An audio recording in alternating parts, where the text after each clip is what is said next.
ఎవరి తేజస్సు సమస్త భూతజాలముని కూడా కప్పివేయగలదో అంత గొప్ప తేజస్సు కలిగిన వాడైతే వివస్వన్ అని పిలుస్తారు. అందుకే ఒక్కసారి సూర్యనారాయణమూర్తి యొక్క ప్రకాశం ప్రారంభమైందనుకోండి, ఇక అంతకుముందు ఏవేవి వెలుగునిచ్చేటటువంటి సాధనాలుగా మనం స్వీకరించామో అవన్నీ కూడా ఆయన కాంతిలో వెలవెలబోతాయి. ఉదాహరణకి నక్షత్ర మండలానికి అంతటికీ కూడా రాజుగా చెప్పబడతాడు చంద్రుడు.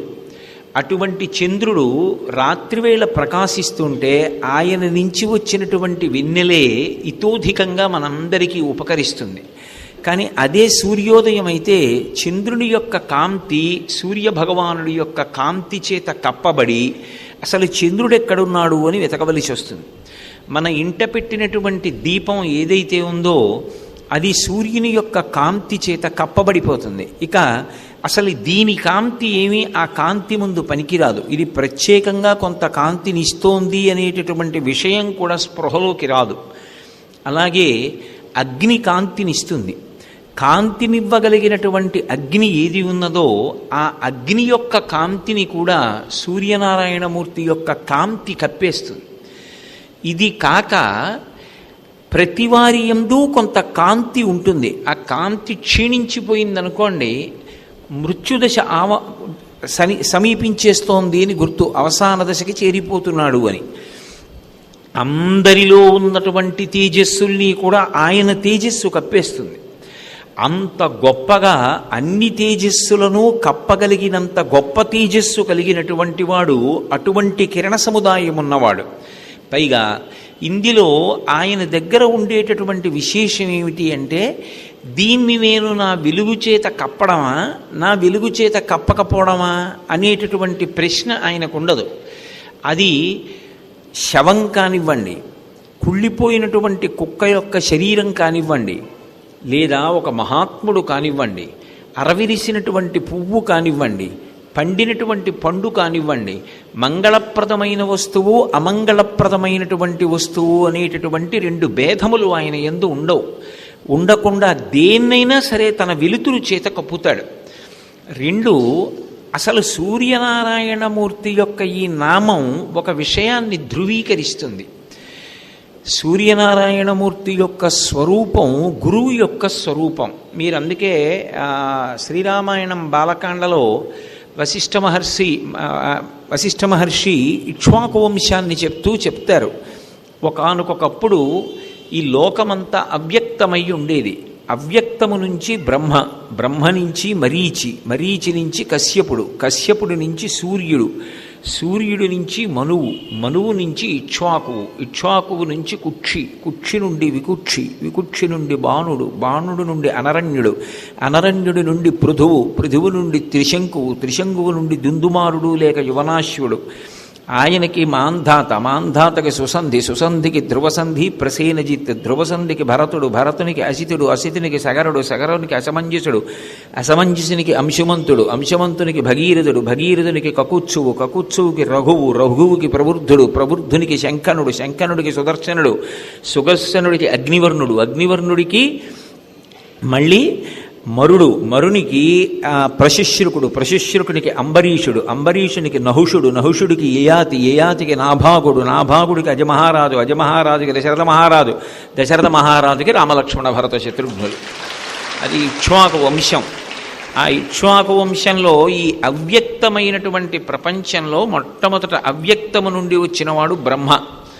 బ్రహ్మకి వచ్చినటువంటి ప్రజాపతి మరీచి, ఆ మరీచికి పుట్టినటువంటి వాడు కశ్యప ప్రజాపతి, ఆ కశ్యప ప్రజాపతి యొక్క కుమారుడిగా వచ్చినవాడు సూర్యుడు. సూర్యుడు గురువు, గురుస్థానమునందు ఉంటాడు ఆయన. అందుకే సూర్యోపాసన చేసినటువంటి వాళ్ళకి ఆంతర తిమిరము తొలగిపోతుంది. లోపల ఉండేటటువంటి అజ్ఞానము అనేటటువంటి చీకటిని పోగొడతాడు. మీరు చూడండి, లోకంలో భయమునకంతటికీ కూడా కారణం ఏది అంటే చీకటి ఒక్కటే. అసలు నిజానికి చీకటి భయకారకం. చాలా చీకటిగా ఉందనుకోండి, మీరు ప్రయాణం చెయ్యండి అంటే నేను భయపడతాను. ఎందుకు భయపడతాను అంటే ఆ వస్తువు ఏది అన్నది ప్రకటనంగా తెలియదు, స్పష్టంగా తెలియదు. ఎప్పుడైతే వస్తువు యొక్క యథార్థ స్వరూపము అవగతము కాదో అప్పుడది భయహేతు అవుతుంది. అక్కడ ఒక తాడు పడిందనుకోండి, అది తాడులా కనపడదు, పావులా కనపడుతుంది. చీకట్లో ఉన్న వస్తువు ఉన్నట్టు కనపడకపోవడమే భయమునకు కారణం. అప్పుడు మీరు ఏ వస్తువు తీసుకొచ్చి అక్కడ పెట్టండి, అది అసలు యథార్థంగా ఏమిటి అన్నది తెలియదు. తెలియనంతసేపు భయమే ఉంటుంది. నేను ఏదో నా దగ్గర ఉన్నటువంటి ఆదిత్య హృదయం పుస్తకం పట్టుకొచ్చాను అనుకోండి, అది పామో తాడో తెలియదు. నేను చదువుకుంటున్నటువంటి చదువుకి సంబంధించిన ధ్రువపత్రాలు పట్టుకొచ్చాను అనుకోండి, ఏమీ తెలియదు. నేను సంపాదించిన డబ్బుకి సంబంధించినటువంటి ఏవో ధ్రువపత్రాలు కొన్ని తీసుకొచ్చి అక్కడ పెట్టాను అనుకోండి, అది పామో తాడో తెలియదు. కానీ దీపం ఒకటి వెలిగిందనుకోండి, ఆ దీపపు కాంతిలో అది పాము కాదు తాడు అని తెలుస్తుంది. సత్యము ఎరుకలోకి రాగానే అప్పటి వరకు ఉన్నటువంటి భయం అంతా పోతుంది. ఇది పాము కాదురా తాడని చెప్పి వెళ్ళి చేతితో తీసి పక్కన పారేస్తాడు. సత్యము గోచరించాలి అంటే వెలుగొక్కటే సాధనము. ఆ వెలుగు గురువుకి పర్యాయపదం. అందుకే గురువు జ్యోతిస్వరూపం. అందుకే మీరు ఒక విషయం గమనించండి, ఈ ప్రకాశాన్నే చెప్తారు భగవంతునికి పర్యాయపదంగా. అందుకే దేవతలు అన్నప్పుడు దివ్ అన్న శబ్దంలోంచి వచ్చింది. వాళ్ళు కాంతి, ఆ వెలుతురికి సంకేతాలుగా ఉంటారు. గురువు అసలు రాశీభూతమైనటువంటి వెలుగు. గురువు ఎక్కడుంటాడో అక్కడ అజ్ఞానం అనేటటువంటి చీకటి ఉండే అవకాశం ఉండదు. సూర్యనారాయణమూర్తి ప్రధానమైనటువంటి గురుస్వరూపాల్లో ఒకటి. అందుకే యాజ్ఞవల్కుడికి ఆయన గురువు, ఆయన వలన వేదం వచ్చింది. అలాగే స్వామి హనుమకు ఆయన గురువు. అలాగే ఆయన ఇక్ష్వాకు వంశంలో ఎందరినో తన దగ్గర కూర్చోపెట్టుకుని విద్య నేర్పాడు. అంత గొప్ప గురుస్వరూపమైన అటువంటి గురువైనటువంటి సూర్యుని యొక్క వెలుతురు అందరినీ కప్పివేస్తుంది. అంటే ఎవరు సూర్య భగవానుణ్ణి ఉపాసన చేశాడో వాడికి అజ్ఞానము కూడా తొలగిపోతుంది. తొలగిపోయి ఇహము పరము మోక్షము ఈ మూడిటిలో వాడి ఉపాసన బలాన్ని అనుసరించి ఇహమునందు సుఖములను పొంది ఉన్నత లోకవాసమైనా చేస్తాడు. లేదా ఆయన అనుగ్రహం కలిగి ఈ జన్మలోనే అజ్ఞానము ధ్వంసమైతే ఇక మళ్ళీ పుట్టవలసినటువంటి అవసరం లేనటువంటి మోక్షానికైనా వెడతాడు. అందుకే మీరు ఆదిత్య హృదయంలో చూస్తే ఆయన వెలుగుకి సంబంధించినటువంటి నామాలు మారి మారి వస్తూ ఉంటాయి. అన్ని నామాల యొక్క స్థూలార్థము కిరణముల యొక్క ప్రస్తావనతో ఉంటుంది. అన్ని వెలుగుకి సంబంధించి ఉంటుంది. కానీ ఆ వెలుగు మాత్రం అన్ని వేళలా ఒక రకమైనటువంటి భౌతికమైన వెలుగు కాదు, అనేకమైనటువంటి విషయాలకు అది కారణమై ఉంటుంది. కాబట్టి అది ఒక గురుస్వరూపంగా కీర్తింపబడేటటువంటి వెలుగు. అన్నిటినీ మించి వివస్వన్నన్న మాట చేత ఆయన వసు అంటే ఐశ్వర్యములకంతటికీ కూడా సంపదకంతటికీ కూడా ఆయన కారణమై ఉంటాడు. ఇందులో మీరు ఒక విషయాన్ని కొంచెం జాగ్రత్తగా పరిశీలనం చెయ్యాలి. కొన్ని అనుభవము చేత గొప్ప సుఖాన్ని ఇస్తాయి. అసలు అలా అనుభవించడానికి ఏముండాలి? శరీరం ఉండాలి. ఈ శరీరం ఉండేటట్టుగా చెయ్యగలిగినటువంటివి కొన్ని ఉంటాయి. ఈ శరీరం నిలబడడానికి కావలసినవి ఏ ఉంటాయో అవి దొరకకుండా సుఖంగా ఉండడానికి అంటే మనసు ఉత్సాహపడడానికి కావలసినటువంటి భోగ వస్తువులు ఎన్ని దొరికినా ప్రయోజనం ఉండదు. ఉదాహరణకి ఒక వ్యక్తికి తినడానికి అన్నం లేదు, త్రాగటానికి మంచినీళ్ళు లేవు, కానీ ఆయనకి ఒక బంగారు మేడని ఇచ్చారు, బోలెడన్ని పల్లకీలు ఇచ్చారు, ఎన్నో గొడుగులు ఇచ్చారు, ఆయన వెనక నడవడానికి ఏనుగుల యొక్క సమూహాన్ని ఇచ్చారు, గుర్రాలనిచ్చారు, ఒంటెలనిచ్చారు. ఆయనకి ఏమైనా ఉపయోగం ఉందా? వీటన్నిటికన్నా ఎదురుగుండా పూరిపాకలో ఉండి కడుపు నిండా అన్నం తిని బ్రతుకుతున్నవాడే చాలా ఐశ్వర్యవంతుడన్న భావన ఈ ఐశ్వర్యం అనుభవిస్తున్న వాడిలో ఉంటుంది. ఎందుకంటే ప్రాథమిక అవసరములు అని కొన్ని ఉంటాయి. అవి ఎప్పుడూ కూడా శరీరం నిలబడడానికి హేతువులవుతాయి. ఈ శరీరం నిలబడడానికి హేతువులైనటువంటి పదార్థములు లభించడం ఒక ఎత్తైతే, అవి లభించేటప్పుడు వాటిని ఏ కాలమునందు తీసుకోవాలో ఆ కాలమునందు నువ్వు తీసుకోని చెప్పగలిగినటువంటి మంట ఒకటి లోపల పుట్టాలి. అప్పుడే ఆరోగ్యవంతుడని గుర్తు. ఆ ఆరోగ్యం ఉండాలి. ఆ మంట చల్లారడానికి పదార్థాన్ని తీసుకోగలగాలి. ఈ రెండు సమన్వయం అయ్యాయనుకోండి, అక్కడికాయన సంతోషంగా ఉన్నాడు అని నిర్ధారించవలసి ఉంటుంది. ఉదాహరణకి నేను బయట ఎక్కడ ఏం జరుగుతోందో నా కంటితో చూసి తెలుసుకుంటాను. వీధి గుమ్మంలోకి వచ్చి నించున్నాను అనుకోండి, ఎవరు వస్తున్నారో చెప్పగలను, ఎవరు వెడుతున్నారో చెప్పగలను. కానీ నా లోపల ఉన్నటువంటి పదార్థం అయిపోతోంది, నా శరీరం నీరసపడిపోతోంది, ఇందులోకి కొంత పదార్థం వెయ్యాలి అని నాకు తెలిసే అవకాశం ఉంటుందా? ఒకవేళ వెయ్యడం మొదలుపెట్టాననుకోండి, ఇంకా చాలు, ఇంకింతకన్నా వెయ్యకూడదు అని తెలిసే అవకాశం ఉంటుందా? ఉండదు.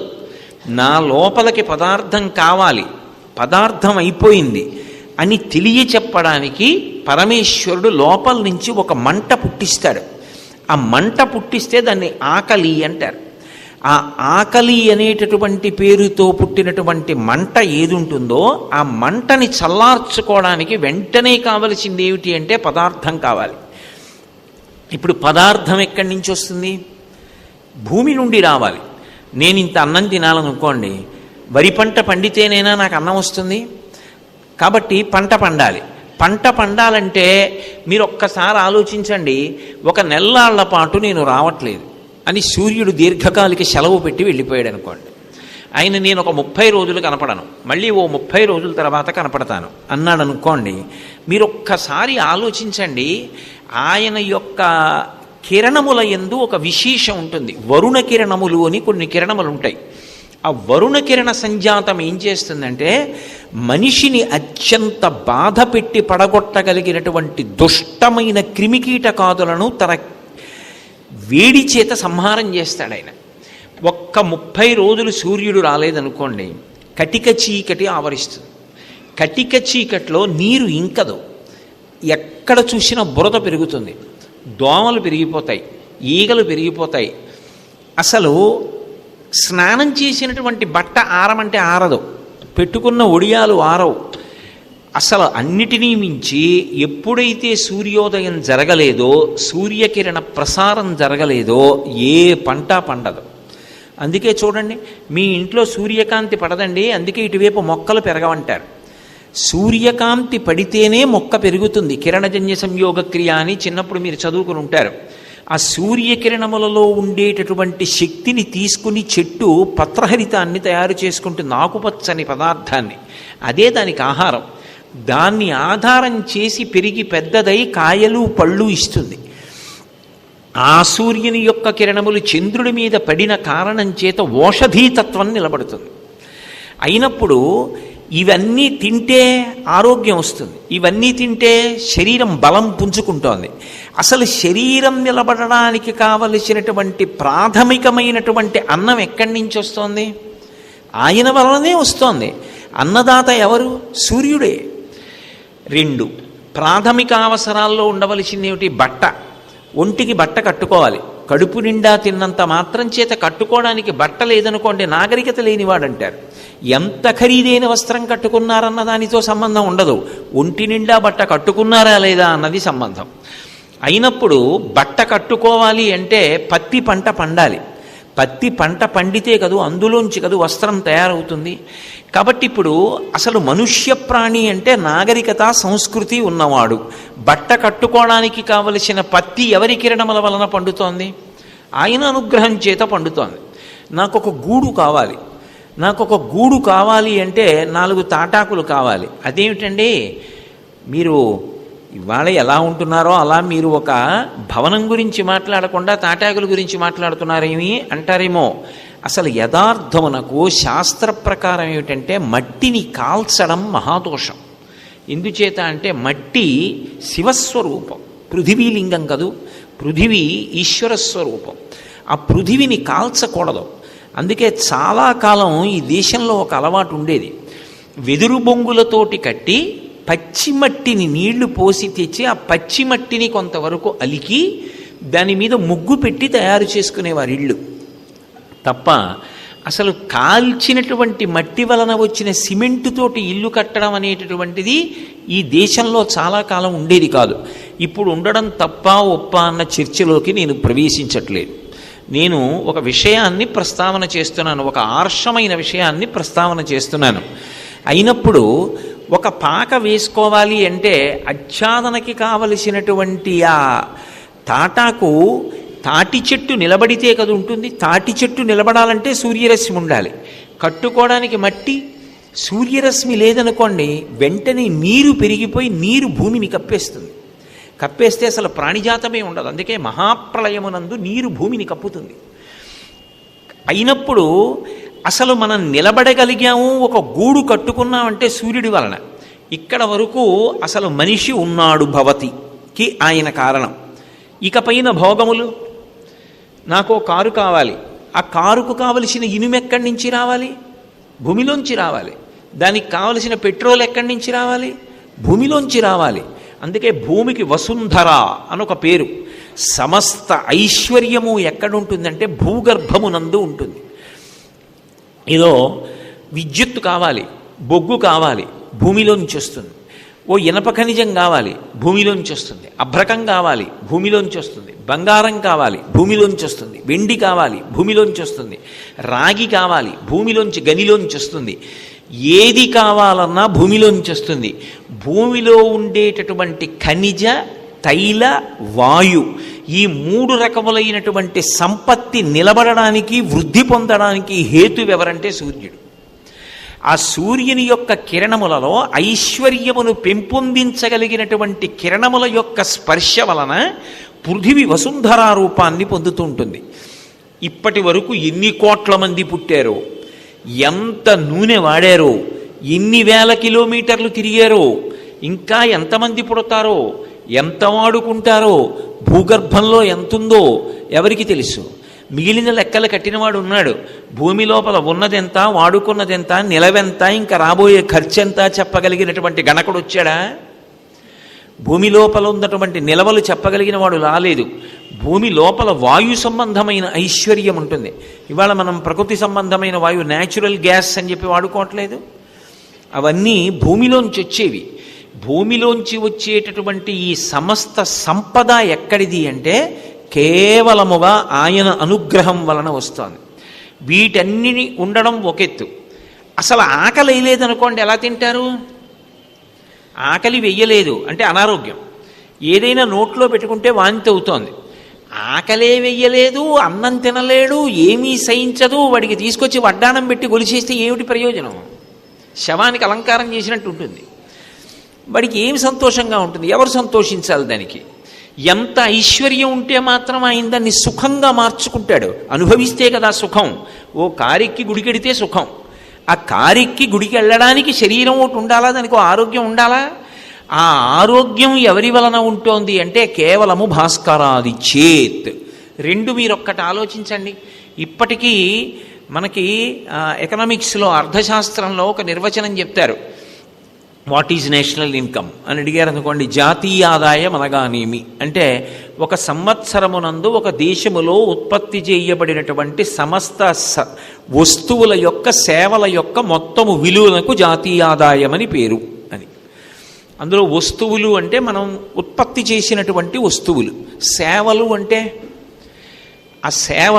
కొంతమంది ఉపాధ్యాయులు ఉంటారు, వాళ్ళందరూ పాఠాలు చెప్పినప్పుడు ఎంతోమంది విద్యార్థుల్ని తయారు చేస్తే వాళ్ళకి మనం ఎంత డబ్బు కట్టవలసి వచ్చింది? ఎంతమంది గొప్ప గొప్ప ఇంజనీర్లు ఉన్నారు, ఎంతమంది వైద్యులు ఉన్నారు, వీళ్ళందరి సేవల్ని కూడా గణన చేసి జాతీయ ఆదాయంలోకి తీసుకుంటారు. అది జనసంఖ్యతో భాగిస్తే తలసరి ఆదాయం అవుతుంది, పర్ క్యాపిటల్ ఇన్కమ్ అంటారు. అయినప్పుడు మరి ఇంతమంది ఇన్ని సేవలు ఇవ్వగలిగారు అంటే వాళ్ళు ఆ శాస్త్రముల యందు నిష్ణాతులై ఉన్నారా లేదా? వాడికి ఆ శాస్త్రములో నిష్ట ఏర్పడాలి. వాడి యందు అటువంటి ప్రజ్ఞ గోచరించాలి. ఒకడు ఇల్లు కట్టడంలో గొప్ప, ఒకడు ఒక కర్మాగారాన్ని నిర్మాణం చేయడంలో గొప్ప, ఒకడు ఒక రాజధాని నగరాన్ని నిర్మాణం చేయడంలో గొప్ప, ఒకడు వ్యాపారం చేయడంలో గొప్ప, ఒకడు పాఠం చెప్పడంలో గొప్ప, ఒకడు వైద్యం చేయడంలో గొప్ప, ఒకడు ఒక వస్తువుని కనిపెట్టడంలో గొప్ప, ఒకడు గ్రంథ రచనలో గొప్ప, ఒకడు ఉపన్యాసం చెప్పడంలో గొప్ప. ఒక్కొక్కని యందు ఒక్కొక్క విభూతి ఉంటే తప్ప సమాజము పరిపుష్టము కాదు. అందరి యందు ఒక్క గుణమే ఉందండి అనుకోండి, మిగిలిన గుణములు లుప్తమైపోతాయి. అందరూ సమాజంలో కర్మాగారములు మాత్రమే కట్టగలరు. అనారోగ్యం వచ్చిన వాడికి వైద్యం చేసేవాడేవాడు. ఇంతమందికి అవసరమైన రీతిలో ఇన్ని రకములైన శాస్త్రములు ఇంతమంది యందు ప్రచోదనం కావాలి. అలా ప్రచోదనం చేసి శాస్త్రాధ్యయనం చేయించగలిగినటువంటి బుద్ధిశక్తికి కారకుడు ఎవరు అంటే సూర్యనారాయణమూర్తి. ఆయన బుద్ధిని ప్రకోపింపచేస్తాడు. నిర్ణయాత్మక శక్తిని బాగా నిలబెట్టగలిగిన వాడు ఎవరంటే ఒక్క సూర్యుడే. అందుకే రామాయణంలో కైకమ్మ ఒక మాట అంటుంది, రామచంద్రమూర్తిని 14 సంవత్సరములు అరణ్యవాసానికి పంపించమంటే పంపించలేనని పుత్రవ్యామోహంతో రాత్రి అనేక మార్లు స్పృహ తప్పిపోయినటువంటి దశరథ మహారాజు గారిని ఉద్దేశించి మాట్లాడుతూ, తెల్లవారిపోతోంది, సూర్యోదయం అవుతుంది, ఇంకా నువ్వు సూర్యవంశంలో పుట్టినవాడివి, సూర్యోదయం అయితే మనుషుల యొక్క బుద్ధి బాగా పనిచేస్తుంది, ఇప్పుడు ధర్మాన్ని ఆశ్రయించి నిర్ణయించండు. మనిషి బుద్ధి వికసనం పొందేది దేనికి పొందుతుంది అంటే సూర్యకిరణముల చేత బుద్ధి వికసనం పొందుతుంది. పద్మం ఎలా వికసిస్తుందో అలాగే బుద్ధి కూడా వికసనాన్ని పొందుతుంది. వికసనము అన్న మాటని కొంచెం జాగ్రత్తగా ఆలోచించాలి. వికసనము అన్న మాటకు అర్థం అయోమయావస్థ లేకుండుట. అయ్యయ్యయ్యయ్యో ఇంత చేసేసాం కానండి, అక్కడ అలా పెట్టుంటే బాగుండేది, ఇలా పెట్టకుండా అన్నారనుకోండి, వికసనం లేదని గుర్తు. ఆ సమయానికి అది ఎలా చెయ్యాలో అలాగే మీ బుద్ధి ప్రచోదనం అయిందనుకోండి, ఈశ్వరానుగ్రహం ఉన్నదని గుర్తు. అప్పుడు ఇంకా వెనక్కి వచ్చి అది అలా చేయకుండా ఉంటే ఇంకా బాగుండేది అన్న మాట ఉండదు. ఈ వికసనము మొట్టమొదట ఎక్కడుంటుంది అంటే భగవంతుని యొక్క సృష్టి యందు ఉంటుంది. అందుకే మీరు చూడండి, మనకి సనాతన ధర్మంలో భగవంతుని యొక్క ప్రధానమైనటువంటి చేతిలో ఉండే ఆభరణం ఏమిటి అంటే పద్మం. మీరు శ్రీ మహావిష్ణువుని చూడండి, చేతిలో పద్మం పట్టుకుంటారు. అమ్మవారిని చూడండి, పద్మం పట్టుకుంటుంది. లక్ష్మీదేవి పద్మంలో పుడుతుంది, బ్రహ్మదేవుడు పద్మంలో పుడతాడు. వీళ్ళందరికీ ఏమిటి పద్మంతో సంబంధం అంటే పద్మము వికసనాన్ని పొందుతుంది. వికసనం అంటే ఏదో ఒకవైపు రెక్కలిప్పుకుని ఒక రెక్కలిప్పుకోకుండా అలా ఉండదు. జలజాంత స్థిత కర్ణికం తిరిగిరా సంఘంబులయ్యున్న రేకుల చందంబున కృష్ణుని తిరిగిరా కూర్చుండి వీక్షించుచున్ అంటారు పోతన గారు. మధ్యలో దుద్దు ప్రకటనమయ్యేటట్టుగా రేకులన్నీ కూడా విచ్చుకుంటాయి. ఇప్పుడు మధ్యలో దుద్దు బాగా కనపడుతుంది, అవన్నీ ఇలా బల్లపరుపుగా విచ్చుకుంటాయి. అప్పుడు పెద్ద శతపత్ర కమలాన్ని చేత్తో పట్టుకుంటే ఎంతో ఆనందం కలుగుతుంది. అది వికసనము అంటారు. అప్పుడు అందులో ఉన్నటువంటి సుగంధ పరిమళం బయటికి వస్తుంది. మొగ్గగా ఉండగా మీరు బలవంతంగా విప్పితే పసరిక వాసన వస్తుంది. అది వికసనం పొందితే మధురమైనటువంటి సువాసనలు వెదజల్లుతుంది. మరి మొగ్గగా ఉన్నప్పుడున్న పసరిక వాసన ఇప్పుడు పరిమళంగా ఎలా మారింది? ఎవరు వికసనమునందు పరిమళాన్ని బయటికి వచ్చేటట్టు చేశాడు? ఎవడు తుమ్మెదొచ్చేట్టు చేశాడు? అందులో తేనె పెట్టినవాడెవరు? అందులో తేనె ఉంటే బురదలో పుట్టిన తామర పువ్వుకి పక్కనున్న చేపకి కప్పకి పీతకి తెలియకుండా వనంలో ఉన్న ఒక్క తుమ్మెదకే తెలిసేటట్టు చేసి అది వచ్చి వాలి తాగేటట్టుగా బుద్ధి ప్రచోదనం చేసిన వాడెవరు? వాడు వికసనము కలిగిన వాడంటే ఈ లోకాన్ని సృజించినప్పుడు నేను ఇలా చేయకుండా ఉంటే బాగుండేదేమో అన్న మాట వాడి జీవితంలో ఎన్నడూ ఉండదు. ఈశ్వరుడు సృష్టి చేసిన తర్వాత ఏమిటో మనుషులందరినీ ఇలా చేశాను కానండి, ఇక్కడ పెట్టకుండా కళ్ళు ఇంకొక అంగుళం కిందకి దింపుంటే ఎంత బాగుండేదో అన్న మాట ఆయన అనడు. ఆయన ఎక్కడ ఎప్పుడు ఎవరికి ఏది చేసినా ఏదో కారణాన్ని పెట్టుకుని చేస్తాడు. ఆయన చేసేదంతా సౌందర్యమే, సత్యం శివం సుందరం. ఆయన దాంట్లో అయోమయం కానీ పొరపాటు కానీ ఎక్కడా ఉండదు. అందుకే మన ప్రజ్ఞ చేత ఈశ్వర ప్రజ్ఞని అంచనా వేయడం కుదరదు. దానికే ఒక మాట చెప్తుంటారు పెద్దలు. వెనకటికి ఒక గణిత శాస్త్రవేత్త ఒక ఆయన బాగా లెక్కలు నేర్చుకున్న ఆయన ఎండలో వెళ్ళిపోతున్నాడు. వెళ్ళిపోతూ బాగా బడలిపోయాడు. మర్రి చెట్టు కనపడింది. మర్రి చెట్టు అదో తమాషా అయిన చెట్టు. ఆయన సృష్టిలో వికసనం అన్నాను కదా, అసలు అదో విచిత్రమైన చెట్టు. దాని ఆకు కింద పడిపోతే ఎండిపోవడానికి చాలా సమయం తీసుకుంటుంది. ఒకవేళ ఎండినా మీరు నీళ్లల్లో పెట్టండి, వెంటనే ఆకుపచ్చగా అయిపోతుంది. అదేమిటో మరి తమాషా తెలియదు. అసలు బాగా పెరిగినటువంటి మర్రి చెట్టు కనపడితే మీరు వెడుతున్న వాహనంలోంచి దిగి చెట్టు వంక ఓసారి ఇలా చూడకుండా మీరు ఉండలేరు. అది ఓడలు దింపి అలా ఉంటుంది మర్రి చెట్టు. నేను ఎప్పుడైనా ఈ ప్రవచనాలకి కారులో వెడుతున్నప్పుడు పెద్ద పెద్ద మర్రి చెట్లు కనపడితే కారు దిగా మర్రి చెట్టు వంక కాసేపు అలా చూస్తూ ఉంటాను. మర్రి చెట్టు శివుడికి విశేషం దక్షిణామూర్తిగా, విష్ణువుకి విశేషం వటపత్రశాయి, అంత గొప్ప మర్రి చెట్టు. అటువంటి మర్రి చెట్టు కిందకెళ్ళి ఈ గణిత శాస్త్రవేత్త కాసేపు పడుకుందాం, హాయిగా చల్లగా ఉంది, ఇన్ని కొమ్మలతో గొడుగులా ఉందని పడుకున్నాడు. పడుకున్నప్పుడు వెళ్ళకిలా పడుకున్నాడు, పైకి చూశాడు, మర్రి కాయలు కనబడ్డాయి ఎర్రగా. భగవంతుడికి అన్నీ తెలుసు కానీ ఆయనకి గణిత శాస్త్రం తెలియదు. ఎందుచేత అంటే ఆయనకి సాపేక్ష సిద్ధాంతం రాదు. Is poor in law of proportions. లేకపోతే ఇంత పెద్ద చెట్టుకి ఇంత కాయలు ఏమిటి అని తలిటి తిప్పాడు. గుమ్మడి పాదుకి గుమ్మడికాయ కనపడింది అరణ్యంలో. అంత చిన్న పాదుకి ఇంతకాయ ఏమిటి, ఇంత పెద్ద చెట్టుకి ఇంతకాయ ఏమిటి? ఈశ్వరుడికి అన్నీ తెలుసు కానీ బహుశా పాపం ఆయనకి ఈ సిద్ధాంతం తెలియదు. ఆయనకు ఒక్క విషయం తెలియదన్న విషయం నాకు అర్థమైంది అని మళ్ళీ వెళ్ళకిలా పడుకున్నాడు. కాసేపటికో మర్రికాయ నిదురి మీద పడింది. కాదు కాదు, ఈశ్వరుడు సర్వజ్ఞుడు, అంతేకాదు కరుణామూర్తి, దీనికి గుమ్మడికాయ కాసుంటే నేను ఉండేవాణ్ణి కాదు. ఇంత నీడనివ్వగలిగిన చెట్టు కిందకి బాటసారి పడుకుంటాడని చిన్నకాయ పెట్టి దానికి పెద్దకాయ పెట్టాడు కోసుకోవడానికి వీలుగా. ఈశ్వరుడు కరుణామూర్తి అన్నాడు. అది వికసనం. నేనేదో ఒక ఉదాహరణతో మీరు బాగా పట్టుకుంటారని ప్రస్తావించానంతే. వికసనమునందు అయోమయావస్థ ఉండదు. అందుకే పద్మ సంబంధంతో ఉంటాడు. ఒక్క సూర్యనారాయణమూర్తి మాత్రమే రెండు చేతులతోటి ఇలా కమలాలు పట్టుకుని ఉంటాడు. మీరు చూడండి, సాధారణంగా అలా ఎవరు పట్టుకుంటారంటే అమ్మవారి మూర్తులు పట్టుకుంటాయి. కానీ ఒక్క సూర్యుడు మాత్రం రెండు చేతులలో పద్మాలు పట్టుకుంటాడు. పైగా ఆయన ఎక్కడుంటే అక్కడ పద్మాలు విచ్చుకుంటాయి. అందుకే వెంకటేశ్వర స్వామి వారు అమ్మవారి ఆవిర్భావం కోసమని చెప్పి ఆ పద్మం విచ్చుకుంటే తప్ప అందులోంచి పద్మావతీదేవి ఆవిర్భావం జరగాలి. అందుకని ఎదురుగుండా సూర్యనారాయణమూర్తి ప్రతిష్ఠ చేశారు. ఇప్పటికీ తిరుపతిలో ఉంటుంది, కింద తిరుపతిలో. మంగాపట్నం వెళ్ళి అమ్మవారి దర్శనం చేసి బయటికి రాగానే సూర్యుడు చూస్తూ ఉంటాడు పద్మావతి కోనేటి వంక. ఆయన చూపులు పడతాయి కాబట్టి, ఆయన కిరణములు పడతాయి కాబట్టి వెంటనే విచ్చుకుంటుంది. అందుకే పద్మావతీదేవికి తండ్రి స్థానంలో చెప్తారు సూర్యనారాయణమూర్తిని అక్కడ. అటువంటి స్వామి వికసనమునకు హేతువయ్యి ఉంటాడు. అంటే వికసనమునకు హేతువు అన్న మాటలో అర్థం ఏమిటంటే ఎవరికి ఎప్పుడు ఎక్కడ ఏది కావాలో ఆ వ్యక్తిని సృజించడం కన్నా ముందు దీన్ని సృజించి పెడతాడు. బిడ్డ పుట్టకముందే అమ్మ పాలివ్వడానికి సిద్ధపడేటట్టుగా వ్యవస్థ యందు మార్పు చేస్తాడు. పిల్లవాడు పుట్టి క్యార్మనగానే ఆవిడ నిత్తురు పాలై బయటికి వస్తాయి.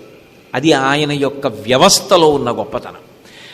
ఒక్కచోట పొరపాటు జరిగిందండి, పొరపాటు అయిపోయింది, అక్కడ మాత్రం పాలూరలేదు అన్నమాట ఉండదు.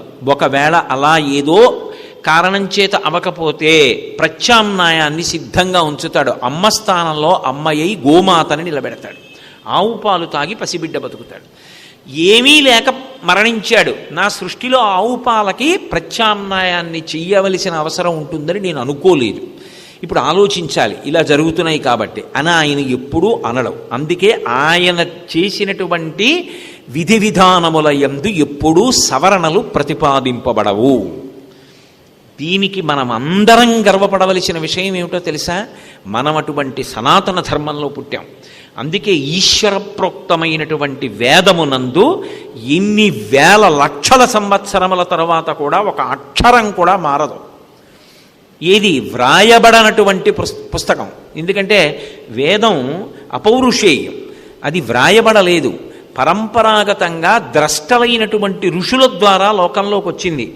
ఘన జట అనేటటువంటి పాఠం రూపంలో ఒక అక్షరం మారకుండా అలాగే నిలబడినటువంటి ప్రమాణవాక్కులు కలిగినటువంటి ధర్మం ఏదైనా లోకంలో ఉంటే ఒక్క సనాతన ధర్మమే. అంత గొప్ప ధర్మంలో వేదమును ప్రమాణముగా కలిగినటువంటి విశ్వాసంలో మనం పుట్టడం మనందరి యొక్క అదృష్టం. అయినప్పుడు ఆయన ఈ వికసనంలో మళ్ళీ సమాజ ప్రయోజనము కొరకు ఒక్కొక్కరి యందు ఒక్కొక్క రకమైనటువంటి విశేషాన్ని ఉంచుతాడు.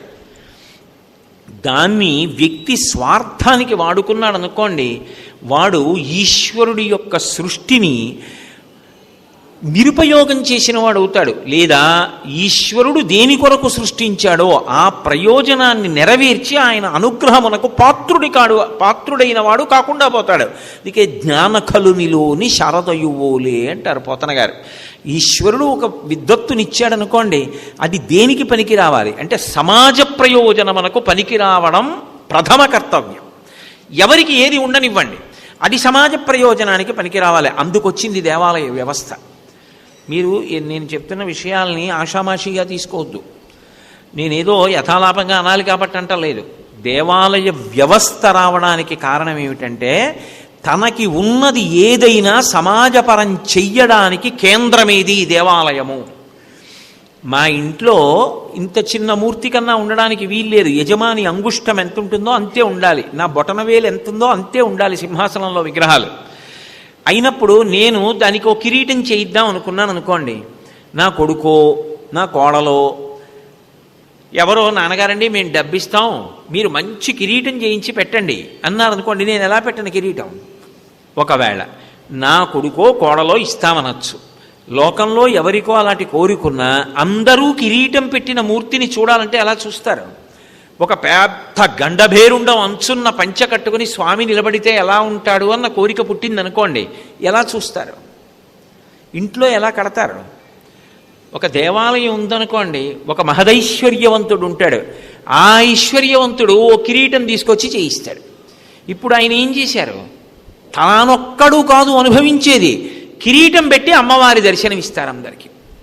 ఇప్పుడు మనందరం ఏం చేస్తాం? అమ్మవారు కిరీటం పెట్టుకుంటే ఇంత అందంగా ఉందా, అంత పెద్ద ముత్యాలహారం బంగారు పతాకాలతో ఆవిడ పతకాలతో వేసుకుంటే ఇంత అందంగా ఉందా, ఆవిడ బంగారు చీర కట్టుకుంటే ఇంత బాగుంటుందా అని ఆయన కట్టిన దాన్ని మనందరం చూసి మురిసిపోతాం. ఇప్పుడు ఆయన ఐశ్వర్యం సార్థక్యం పొందింది. ఇంతమంది కోరిక తీరడానికి కారణమైంది కాబట్టి ఉత్తరోత్తర జన్మల యందు కూడా ఐశ్వర్యాన్ని ఉంచుతాడు ఈశ్వరుడు. ఒకడికి బలం ఉంది, పల్లకీ పట్టుకుంటాడు. ఒకడు బట్టలు ఉతకగలడు, ఈశ్వరుడి బట్టలు ఉతుకుతాడు. ఒకడికి ఓపిక ఉంది, గుడి తుడుస్తాడు. గుడి సేవకులు తుడిచి, గుడి బూజులు సేవకులు తుడిచి, గుళ్ళో స్వామి బట్టలు సేవకులు ఉతికితే అంతకన్నా అన్యాయమైనటువంటి విషయం లోకంలో ఇంకొకటి ఉండదు. ఒక దేవాలయం చుట్టూ ఎవరు నివసిస్తూ ఉంటారో వాళ్ళే ఆ దేవాలయం యొక్క నిర్వహణలో ప్రధానులు కావాలి. ఒకడికి నృత్యం వచ్చు, దేవాలయంలో చెయ్యాలి, అందుకు రాజోపచారాలు వచ్చాయి, నృత్యం దర్శయామి. ఒకడికి పాట వచ్చు, గీతం శ్రావయామి. ఒకడికి వాద్యం వచ్చు, వాద్యం ఘోషయామి. ఒకడికి ప్రవచనం వచ్చు, దేవాలయానికి వచ్చి ప్రవచనం చెయ్యాలి. ఏది చేసినా దేవాలయం కేంద్రం ఎందుకు అవుతుందంటే భగవంతుని ప్రసాదం అవుతుంది. అప్పుడు ప్రసాదంగా పెడతారు. అందుకే అన్నదానం చేసిన పూర్వం ఎక్కడి నుంచి అంటే ఈశ్వరుడి దగ్గరే. ఇంద్రియములకు ఉన్మత్తత కల్పిస్తాయి కొన్ని కళలు. నృత్యం ఉండవలసినటువంటి గీత దాటిందనుకోండి, మనిషిని రాక్షసుణ్ణి చేస్తుంది. అలా గీత దాటకుండా ఉండాలంటే దాన్ని దేవాలయంలోనే చేయిస్తారు నృత్యాన్ని. దేవాలయంలోకి వచ్చి చేసే నృత్యం ఎవడిష్టం వచ్చినట్టు వాడు చేయడానికి ఉండదు. అదో కూచిపూడి నృత్యమో ఏదో అయ్యి ఉంటుంది.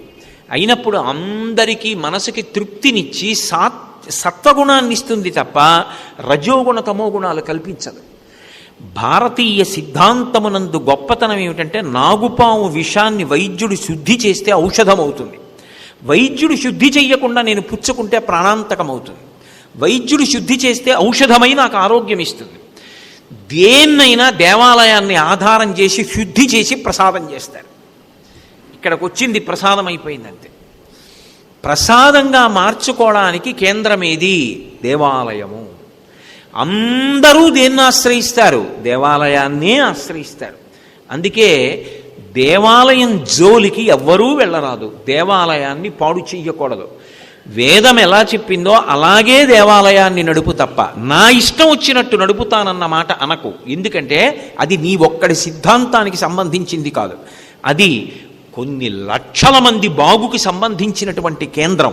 దాన్ని శాస్త్రం ఎలా చెప్పిందో అలా నడపడమే సమాజము యొక్క ప్రయోజనమునకు కారణమవుతుంది. తస్మాత్ శాస్త్రం ప్రమాణంతే కార్యాకార్య వ్యవస్థితౌ. ఇప్పుడు నాకు ఒక్క విషయం చెప్పండి. ఐశ్వర్యమునకు కారణము కేవలముగా వ్యాపారమే కాదు. నేను ఒక ఉద్యోగం చేస్తున్నాను అనుకోండి, ఆ ఉద్యోగానికి కారణమేది? నాలో ఉన్నటువంటి ఒక ప్రత్యేకమైనటువంటి విభూతేనా? నేను ఒక కేంద్ర ప్రభుత్వ కార్యాలయంలో ఉద్యోగం చేస్తున్నాను. దేన్ని చూసి ఉద్యోగం ఇచ్చారు? నేను చదువుకున్నాను కాబట్టి ఇచ్చారు. ఆ చదువుకున్న కారణం చేత నేను 60 ఏళ్ళు వచ్చి పదవీ విరమణ చేసే వరకు నెలకి సంపాదిస్తున్నటువంటి ధనానికి అంతటికీ కారణం నాకు ఒక విద్య ఉండడమేనా? ఆ విద్య వలననేనా ఇంత డబ్బు సంపాదిస్తున్నాను? ఎక్కడ ఏ బుద్ధి ప్రచోదనంతో విద్య ఉన్నది సూర్యకిరణముల యొక్క కారణమేనా? అలాగే ఒక వ్యక్తి చాలా బాగా రాణించాడు. సచిన్ టెండూల్కర్ ఉన్నాడు. సచిన్ టెండూల్కర్ పరమాద్భుతమైనటువంటి క్రికెటర్. ఆయన అంత బాగా క్రికెట్ ఆడి ఆయన ఎంతో ఐశ్వర్యాన్ని సంపాదించుకున్నాడా? అంత గొప్ప ఐశ్వర్యాన్ని సంపాదించుకోవడానికి ఆయనలో ఉన్న క్రీడా నైపుణ్యమేనా కారణమైంది? అలా ఆడాలి అంటే ఆయనకు ఆరోగ్యం ఉండాలా? ఆరోగ్యం ఉండాలంటే సూర్యానుగ్రహం ఉంటేనా ఆరోగ్యం నిలబడుతుంది? ఆ ఆరోగ్యం వల్లేనా ఆయన ధనవంతుడు కాగలిగాడు? ఆయనో ఇంకొకళ్ళు ఎవరైనా అలా సంపాదించగలిగారు అంటే ఐశ్వర్యం వల్లేనా? ఒక క్రీడ వలన సంపాదించిన, పాట వలన సంపాదించిన, నృత్యము వలన సంపాదించిన, చదువు వలన సంపాదించిన, ఉద్యోగము వలన సంపాదించిన, వ్యాపారము వలన సంపాదించిన ఆయన అనుగ్రహము లేని సంపాదన ఎక్కడి నుంచి వచ్చింది? ఇప్పుడు ఈ సంపద అంతా ఎవరిది? ఆయన ఇస్తే వస్తోంది. కాబట్టి వివస్వన్ సమస్త ఐశ్వర్యమునకు నిధి ఆయనే. కాబట్టి రోజు ఒక్క నమస్కారం ఆయనకి చేస్తే ఆయన ఏం చేస్తాడు? నిన్ను ఐశ్వర్యవంతుణ్ణి చేస్తాడు. ఎలా అంటే ఆయనకున్న దాంట్లోంచి నీకు ఏది పొందితే నువ్వు సంతోషంగా ఉంటావో దాన్ని నీకిచ్చి నువ్వు సంతోషంగా ఉండడానికి కావలసిన వ్యవస్థని ఏర్పాటు చేసి నువ్వు సంతోషపడుతుంటే నీ సంతోషాన్ని చూసి ఆయన సంతోషిస్తాడు తప్ప నాకున్నదని దాచుకుని సంతోషించేవాడు కాడు. నీకిచ్చి సంతోషిస్తాడు. ఆయనది నీదవడానికి కారణం ఒక్కటే, నువ్వు ఇలా అనడమే చాలు, ఇంకొకటి అక్కర్లేదు. ఆదిత్య హృదయం చదువుతావా? మరీ మంచిది. ఆదిత్య హృదయం అర్థం చేసుకునే ప్రయత్నం చేస్తావా? ఇంకా మంచిది. ఆదిత్య హృదయం అర్థం చేసుకోకపోయినా, ఆదిత్య హృదయం చదవకపోయినా నేను చదవద్దని ప్రతిపాదించట్లేదు. కనీసం ఒక నమస్కారం చేసావు, అదొక్కటి చాలు, అందులోకి ఇవన్నీ వచ్చాయి. ఆ ఒక్క నమస్కారం కూడా చేయకపోవడం కృతజ్ఞత. రాత్రి పడుకున్నావంటే ఆయన అనుగ్రహం, నిద్రలేస్తే ఆయన అనుగ్రహం, తింటున్నావంటే ఆయన అనుగ్రహం, ఆకలిస్తే ఆయన అనుగ్రహం, దాహం వేస్తే ఆయన అనుగ్రహం, నీకు ఆకలిస్తే అన్నం దొరికితే ఆయన అనుగ్రహం, నీకు దాహం వేస్తే నీళ్లు దొరికితే ఆయన అనుగ్రహం, జీర్ణమైతే ఆయన అనుగ్రహం, నడిస్తే ఆయన అనుగ్రహం, మాట్లాడితే ఆయన అనుగ్రహం. ఇన్ని ఆయన దగ్గర పుచ్చుక ఆయన కనపడుతున్నప్పుడు ఎదురెళ్ళి నమస్కారం పెట్టకపోతే ఆ బ్రతుకు కృతజ్ఞుడి బ్రతుకు కాలా?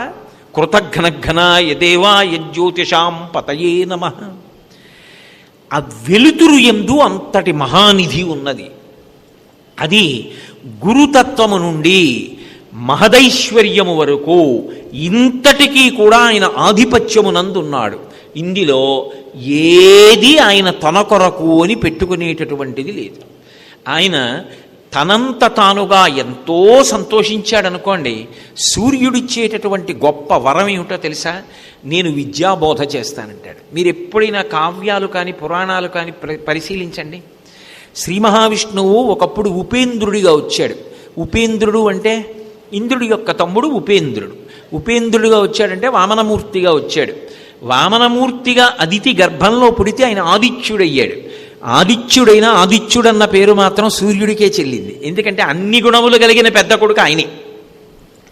అందుకని ఆయనకి గాయత్రీ మంత్రాన్ని ఉపదేశం చేయవలసి వచ్చింది వామనమూర్తికి. వామనమూర్తి బ్రహ్మచారిగా ఉండి గాయత్రీ మంత్రాన్ని ఉపదేశం చేయవలసి వస్తే లౌకికంగా అక్కడ తండ్రిగా కశ్యప ప్రజాపతి ఉన్నప్పటికీ కూడా గాయత్రీ మంత్రోపదేశం మాత్రం సూర్యభగవానుడు చేశాడు, జ్ఞానకారకుడు కనుక. కావాలంటే మీరు భాగవతాన్ని పరిశీలించండి. సూర్యుడు గాయత్రీ మంత్రోపదేశం చేశాడు. హనుమ యొక్క ఆవిర్భావ ఘట్టంలో అందరూ దేవతలు వచ్చి తమ తమ తేజస్సులు ఆయనకి ఇచ్చారు. ఒక్కొక్కరు విచిత్రమైన వరం ఇచ్చారు. వరుణుడు అన్నాడు, నా పాశముల చేత ఈయన కట్టబడడన్నాడు. పరమశివుడు అన్నాడు, నా పాశుపతం ఈయన్నేం చెనకదన్నాడు. బ్రహ్మగారు అన్నాడు, నా అస్త్రము ఈయన్ని బాధించదన్నాడు. రకరకాలుగా అనుగ్రహించారు. సూర్యుడు ఒక్కడేమన్నాడో తెలుసా? నేను ఈయనకి విద్య నేర్పుతానన్నాడు. ఎందుకనంటే శరీరమునందు ఎంత బలం ఉండనివ్వండి, సరస్వతీ కటాక్షము లేనప్పుడు అది రాక్షసత్వం అనకు పనికొస్తుంది. ఎంతో బలం ఉంది, సరస్వతీ కటాక్షం లేదు, తన కొరకు వాడుకుంటాడు. ఇంత బలాన్ని తాను సుఖపడ్డానికి వాడుకుంటాడు. త్యాగే నైకే అమృతత్వమానసు. త్యాగం చేసి అమృతత్వం పొందుదామనుకున్నవాడు ఎన్ని ఉన్నాయో అన్నింటినీ సమాజపరం చేసేస్తాడు. సూర్యుడు నేర్పిన విద్య యొక్క పరాకాష్ఠ ఏమిటి అంటే, హనుమ జీవితం మొత్తం మీద హనుమ కొరకు ఇది చేసుకున్నారన్న పనొక్కటి నాకు చూపించండి. తన జీవితం మొత్తం మీద తన కొరకు అని చేసుకోవడానికి ఒక్క పని కూడా లేనటువంటి మహాత్ములు నాకు తెలిసి భారతదేశ చరిత్రలో ఇద్దరే. ఒకరు హనుమ, రెండు ఆదిశంకర భగవత్పాదులు. వాళ్ళిద్దరే. ఎన్నడూ నా కొరకు అని వాళ్ళు చేసుకున్నది లేదు. శంకర భగవత్పాదుల యొక్క జీవితం, హనుమ యొక్క జీవితం ఒక్కలాగే ఉంటాయి. ఇద్దరూ సంచారం చేశారు, ఇద్దరూ ప్రభు కార్యం, ఇద్దరూ జ్ఞానప్రదాతలు, ఇద్దరూ నిస్వార్థ జీవులు, ఇద్దరూ పరమ జ్ఞానకారకులు, ఇద్దరూ మధురమైన వాక్కులు కలిగినటువంటి వారు. శంకరులు హనుమ ఒక్కలా ఉంటారు. హనుమ అంత నిస్వార్థంగా ఇప్పటికీ ఒక పుల్ల ముక్క పెట్టి హనుమ అని రాసి భక్తితో నమస్కారం చేస్తే అనుగ్రహిస్తారు. అంత అనుగ్రహించి నమ్మిన వాడిని రక్షించగలిగినటువంటి స్వరూపంగా హనుమ నిలబడగలిగారు. నిన్న మీతో మనవి చేశా, జడత్వాన్ని పోగొట్టగలిగిన వాళ్ళు ఎవరైనా ఉంటే ముగ్గురే. ఒకరు అమ్మవారు, రెండు సూర్యభగవానుడు, మూడు హనుమ. హనుమకు ఆ శక్తి ఎక్కడది అంటే సూర్యుడి యొక్క శిష్యుడు కనుక. గురువు శిష్యుడు వేరు కాదు, గురు శిష్యులు ఇద్దరు ఒకటే. అందుకే ఆయన జడత్వాన్ని పోగొడతాడు, ఈయన జడత్వాన్ని పోగొడతాడు. బుద్ధిర్యశో బలం ధైర్యం నిర్భయత్వం అరోగత అజాడ్యం వాక్పటుత్వం చ హనుమాత్ స్మరణాత్ లభేత్. హనుమని స్మరించినంత మాత్రం చేత అజాడ్యం, ప్రతిస్పందన శక్తి పెరుగుతుంది, చెప్పిన మాట వింటాడు, పట్టుదల ఏర్పడుతుంది, చక్కగా ఉపాసన చేస్తారు. అందుకే అసలు పిల్లలు వృద్ధిలోకి రావాలని కోరుకున్న తండ్రులు ఎప్పుడూ నమస్కారం చేయించవలసింది ఎవరికి అంటే, ప్రతిరోజు నిద్ర లేవగానే ప్రాతకాలంలో సూర్యభగవానుడికి నమస్కారం చెయ్యకుండా రోజు గడిచే అలవాటు లేని స్థితి పిల్లలకి నేర్పాలి. సూర్య నమస్కారం నేర్పాలి. రెండు, అవకాశం ఉన్నంత వరకు అమ్మవారి దేవాలయ దర్శనం చేయించాలి.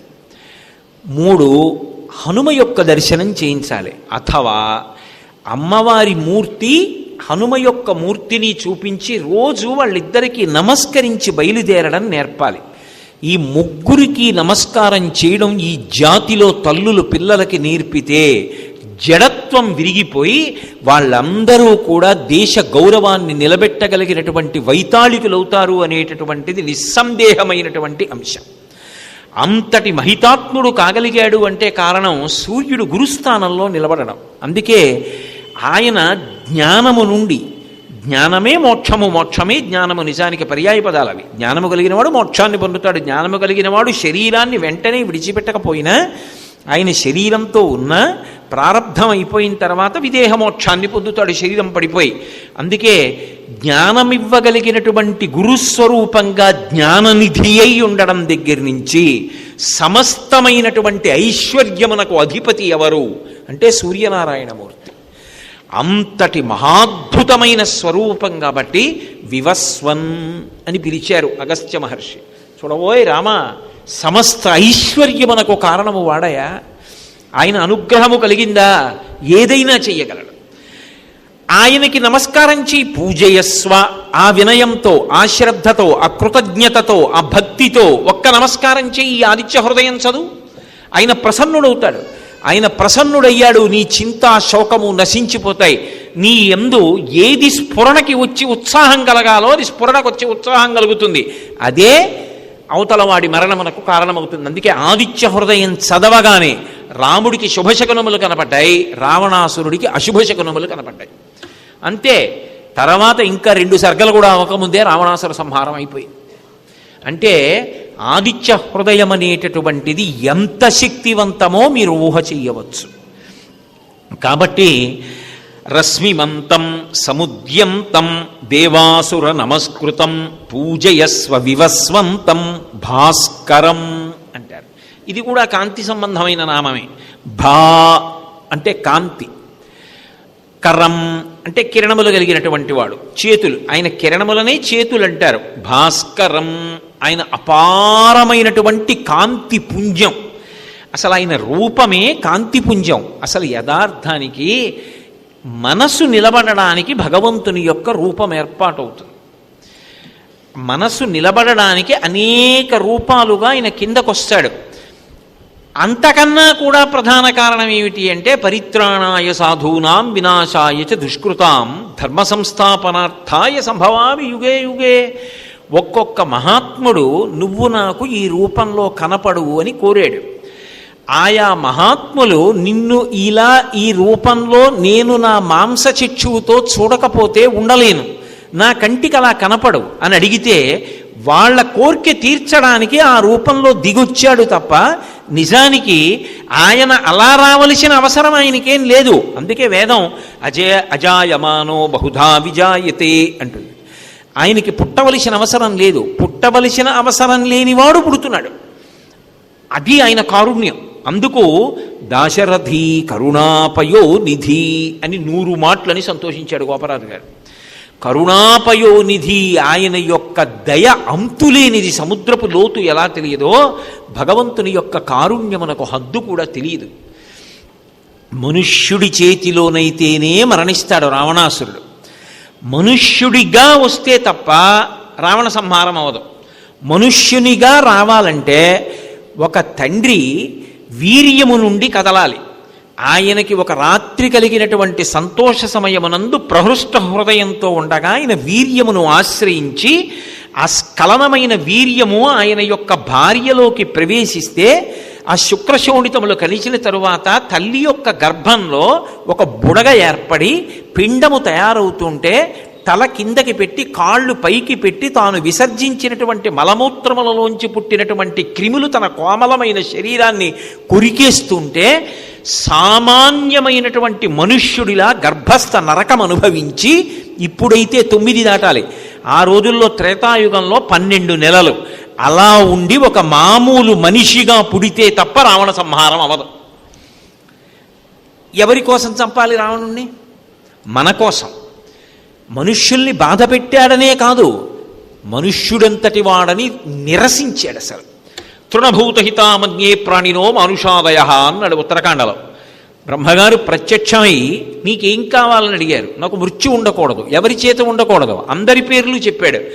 మనుష్యుని చేత ఉండకూడదని అడగలేదు, పోని వదిలేదు. ఓ మాట అన్నాడు, మనుష్యుని చేత నాకు మృత్యు ఉండకూడదని నేను అడగను.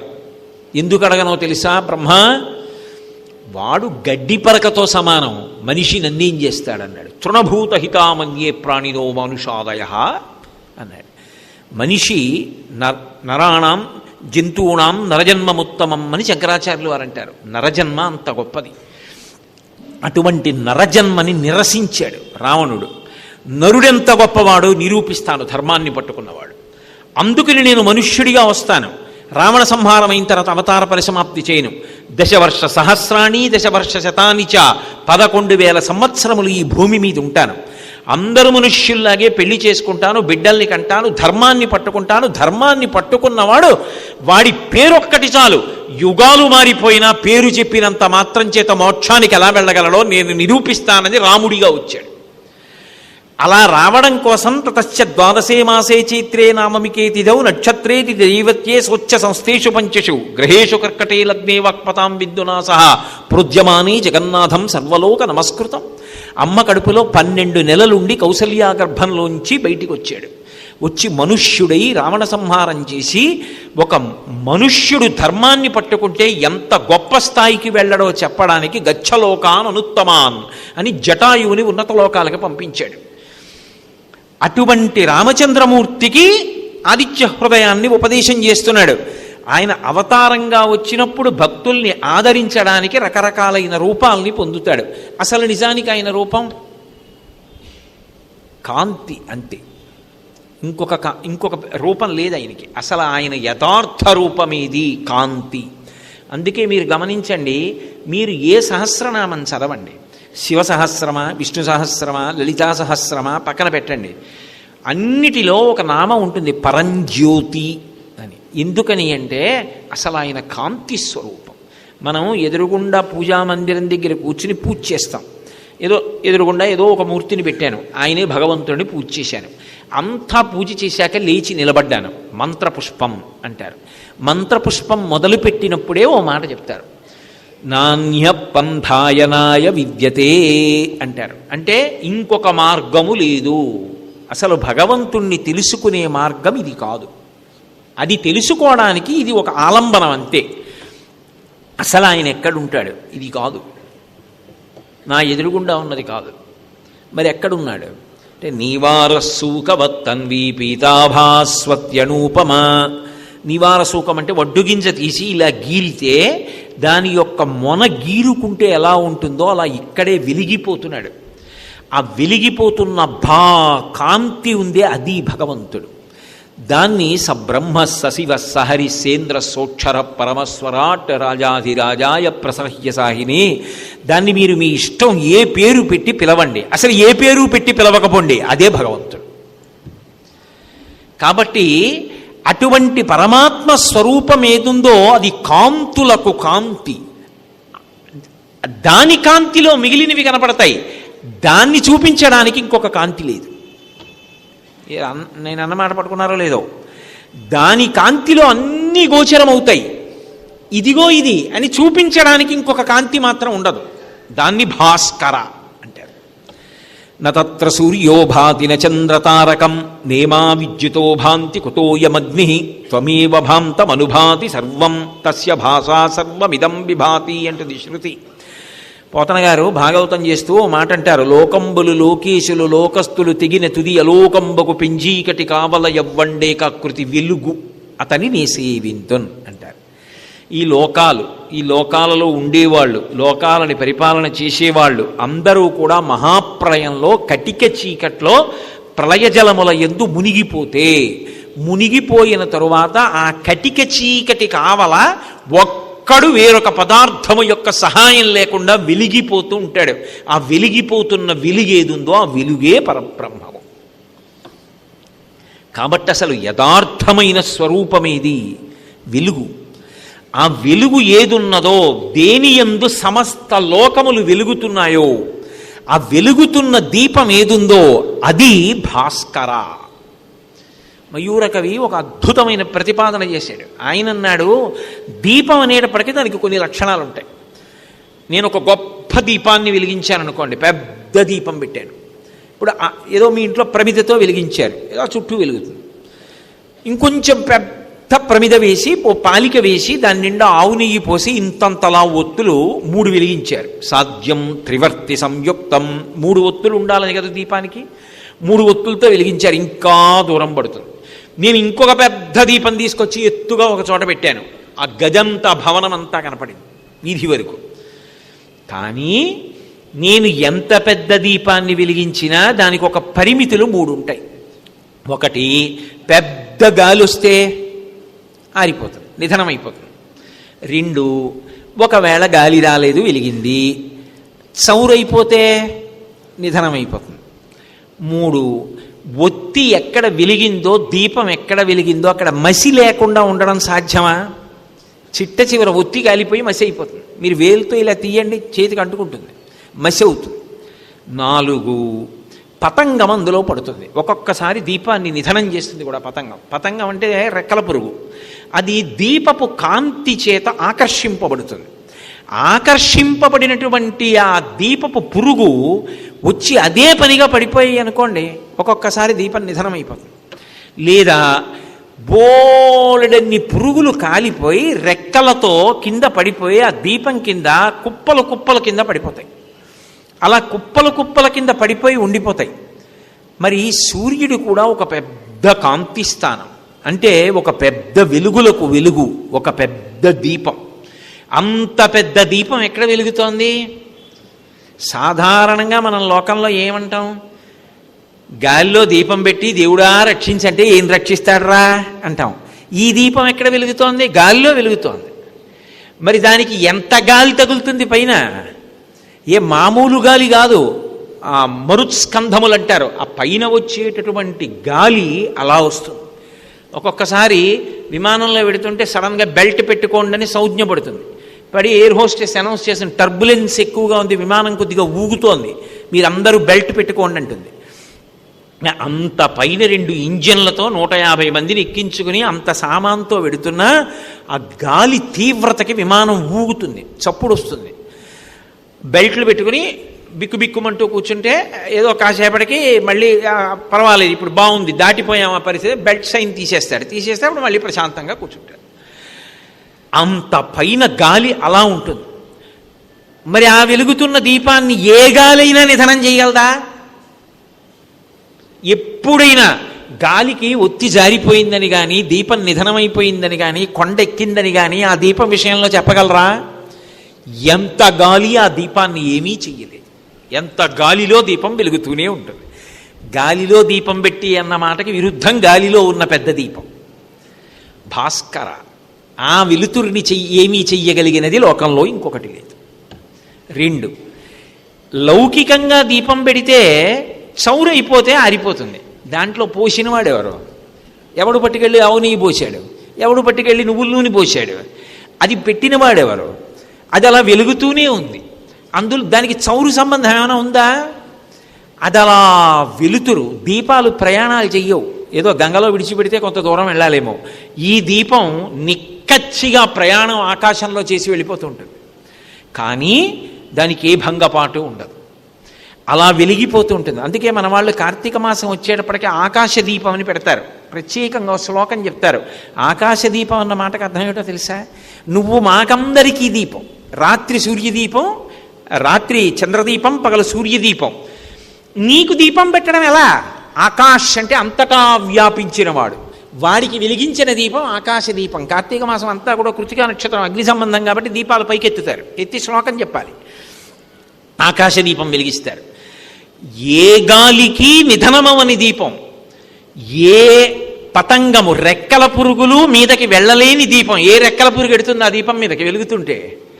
ఏ రెక్కల పురుగు స్పృశించలేని దీపం, ఏ చమురు అయిపోని దీపం, ఎన్నాళ్ళైనా మసి బారని దీపం.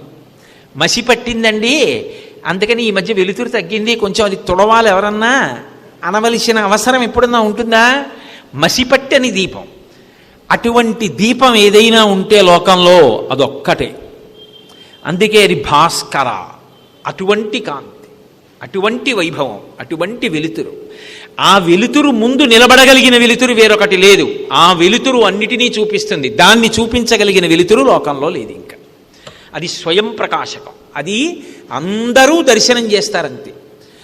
దాని వెలుతురులో కనపడనదన్నది లేదు, కానీ దాన్ని చూపించడానికి మాత్రం వేరొక వెలుతురు చాలదు, ఏదీ సరిపోదు. అసలు దీపము కాంతి అన్న మాటకు ఉండేటటువంటి పరిమితులు ఏముంటాయో అవి దానికి అన్వయము కావు. అంత స్వతసిద్ధంగా అంతటి గొప్ప శక్తితో వెలుగుతున్న దీపం కాబట్టి, అటువంటి కాంతి కాబట్టి, అటువంటి కిరణ సముదాయం కాబట్టి, అటువంటి కాంతి పుంజం కాబట్టి దానికి భాస్కర అన్న పేరు అన్వయమైంది. ఏమండి మీరు ఒక్కటి చెప్పండి, అసలు ఆయన వైభవం గురించి వింటుంటే రేపు తెల్లవారగానే ఓసారి చూడాలి సుమా తమాషా అని అనిపించదు? ఇన్ని విశేషాలా? ఇంత గొప్ప దీపమా, అంత గాలిలో ఆరని దీపమా, మసిబారని దీపమా, రెక్కల పురుగులు పడని దీపమా, చమురు లేని దీపమా, ఇది నేను చూడవలసిందే అని అనిపిస్తుందా అనిపించదా? అలా చూడగానే పరమ సంతోషంతో ఒక్కసారి నమస్కారం చెయ్యాలనిపిస్తుందా అనిపించదా? అమ్మో ఏమి వర్ణించాడండి కవి. ఆయన ఒక్కొక్క కాంతి ఒక్కొక్కలా ఉంటుంది. తెలుగు వాళ్ళకి అదో విశేషం. ఏదో పొన్న పువ్వు చాయ, పొన్న పువ్వు మీద పొగడం పువ్వు చాయ, శ్రీ సూర్యనారాయణ అని పాట పాడతారు. మొట్టమొదట ఉదయిస్తే అలా ఉంటాడు, ఆ తర్వాత ఎలా ఉంటాడు, మధ్యాహ్నం ఎలా ఉంటాడు, సాయంత్రం ఎలా ఉంటాడు, వీటికి పువ్వులు చెప్పి పువ్వు మీద పువ్వు చెప్పి కీర్తిస్తారు. పూర్వం ఆకాశవాణిలో ప్రతిరోజు వినపడుతుండేవి ఇటువంటి పాటలన్నీ చక్కగా. సరే, ఇంకో విషయాలు నాకు ఎందుకు కానీ. కాబట్టి అంత అద్భుతమైనటువంటి మూర్తి. అటువంటి స్వామి ఆకాశంలో వెలుగుతుంటే చూడాలని ఎవరికి అనిపించదు. అందుకే ఈ దేశంలో ఒక అలవాటు ఉండేది, 100కి కనీసం 2 భాస్కర శబ్దంతో ఉండేవారు పూర్వం. భాస్కర శబ్దంతో ప్రతి ఇంట పేరు ఉండేది.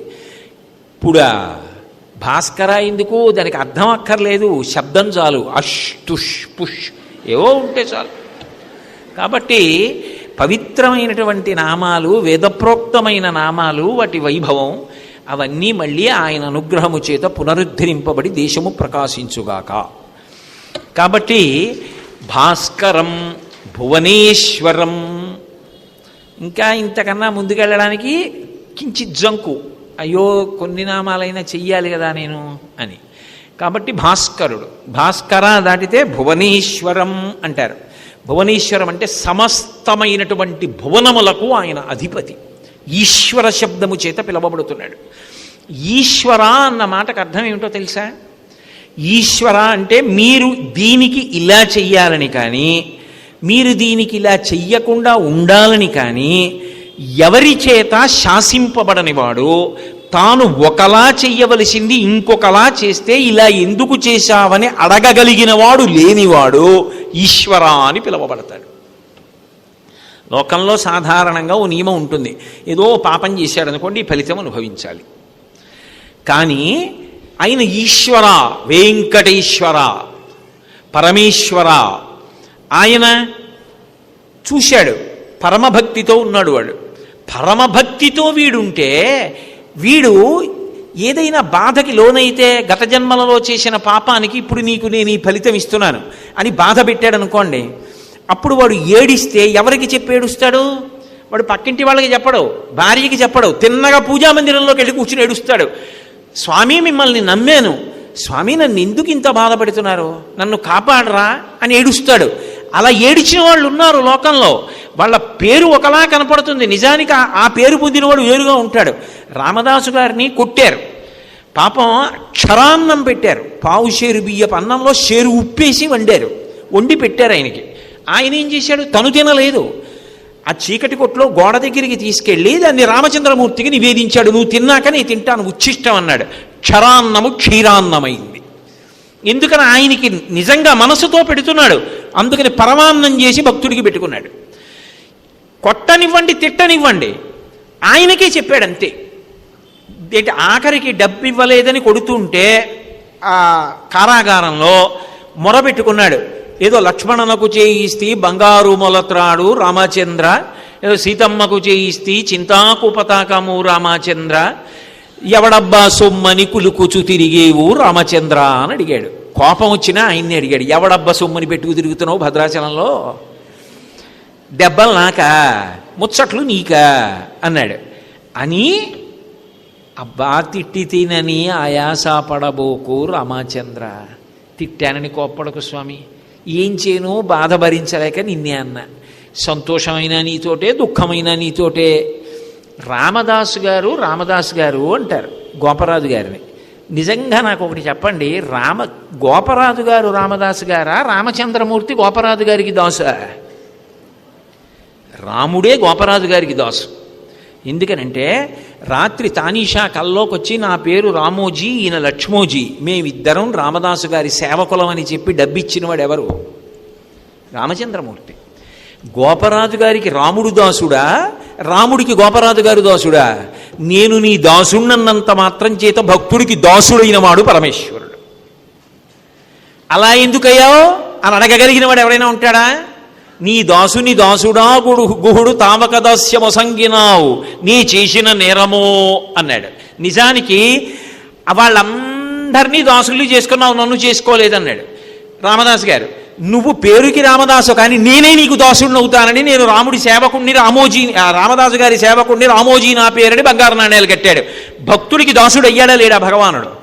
శ్రీకాళహస్తిలో తిన్నడు కళ్ళిచ్చినందుకు తక్కువని నేను ప్రతిపాదించట్లేదు. భక్తుడిని కొండ మీద కూర్చోబెట్టి దాని కింద కూర్చున్నాడా లేదా? ఎవరైనా పెద్దల్ని పైన కూర్చోబెడతారు, చిన్నవాళ్ళు కింద కూర్చుంటారు. అటువంటిది తిన్నడిని తీసుకెళ్లి కొండ మీద పెట్టాడు, శ్రీకాళహస్తీశ్వరుడు కిందున్నాడు. అంటే భక్తుడిని పైన పెట్టి తాను కింద కూర్చున్నాడా లేదా? చంద్రవంకని తీసుకొచ్చి నెత్తి మీద పెట్టుకుని తానేమో కింద కూర్చున్నాడా లేదా శంకరుడు? తనని ఆశ్రయించిన వాళ్ళని పైన పెట్టి తాను కింద కూర్చుంటాడు. అది భగవంతుని యొక్క లక్షణం. అలా ఎందుకుంటావు నువ్వు అని అడగగలిగిన వాడు లోకంలో ఉంటాడా? ఆయన చూసేది భక్తి ఒక్కటే. అందుకే శంకరాచార్యులు వారు శివానంద లహరిలో ఒక అద్భుతమైన శ్లోకం చేశారు. మార్గావర్తిత పాదుకా పశుపతే రంగస్య కూర్చాయతే గడ్డూషాంబు నిషేచనం పురరిపోర్ దివ్యాభిషేకాయతే కించిత్ భక్షిత మాంసశేష కబళం నవ్యోపహారాయతే భక్తి కిం న కరోత్యహో వనచరో భక్త్యావతంసాయకే. ఆ తిన్నడు పాపం ఏమీ తెలియదు, కానీ గుండెల నిండా భక్తుంది ఆయనకి. ఏదో నోట్లో తెచ్చిన నీళ్లు శివలింగం మీద ఉమిశాడు, కాలికి వేసుకున్న చెప్పు తీసి నిర్మాల్యం తుడిచేశాడు, ఎంగిలి మాంసపు ముక్క కొరికి బాగా రుచిగా ఉందని తెచ్చింది అక్కడ పెట్టి తినమన్నాడు. కానీ ఆయన భక్తి చూశాడు పరమాత్మ. ఇలా తినచ్చా, ఇలా తినకూడదా, ఆ నియమాలు ఆయన పాటించలేదు. అప్పుడు వెంటనే ఆ ఎంగిలి మాంసం ముక్క తీసుకుని తిన్నాడు. నువ్వు ఇలా ఎందుకు తిన్నావు? ఓ గుడన్న తర్వాత నియమం లేదా?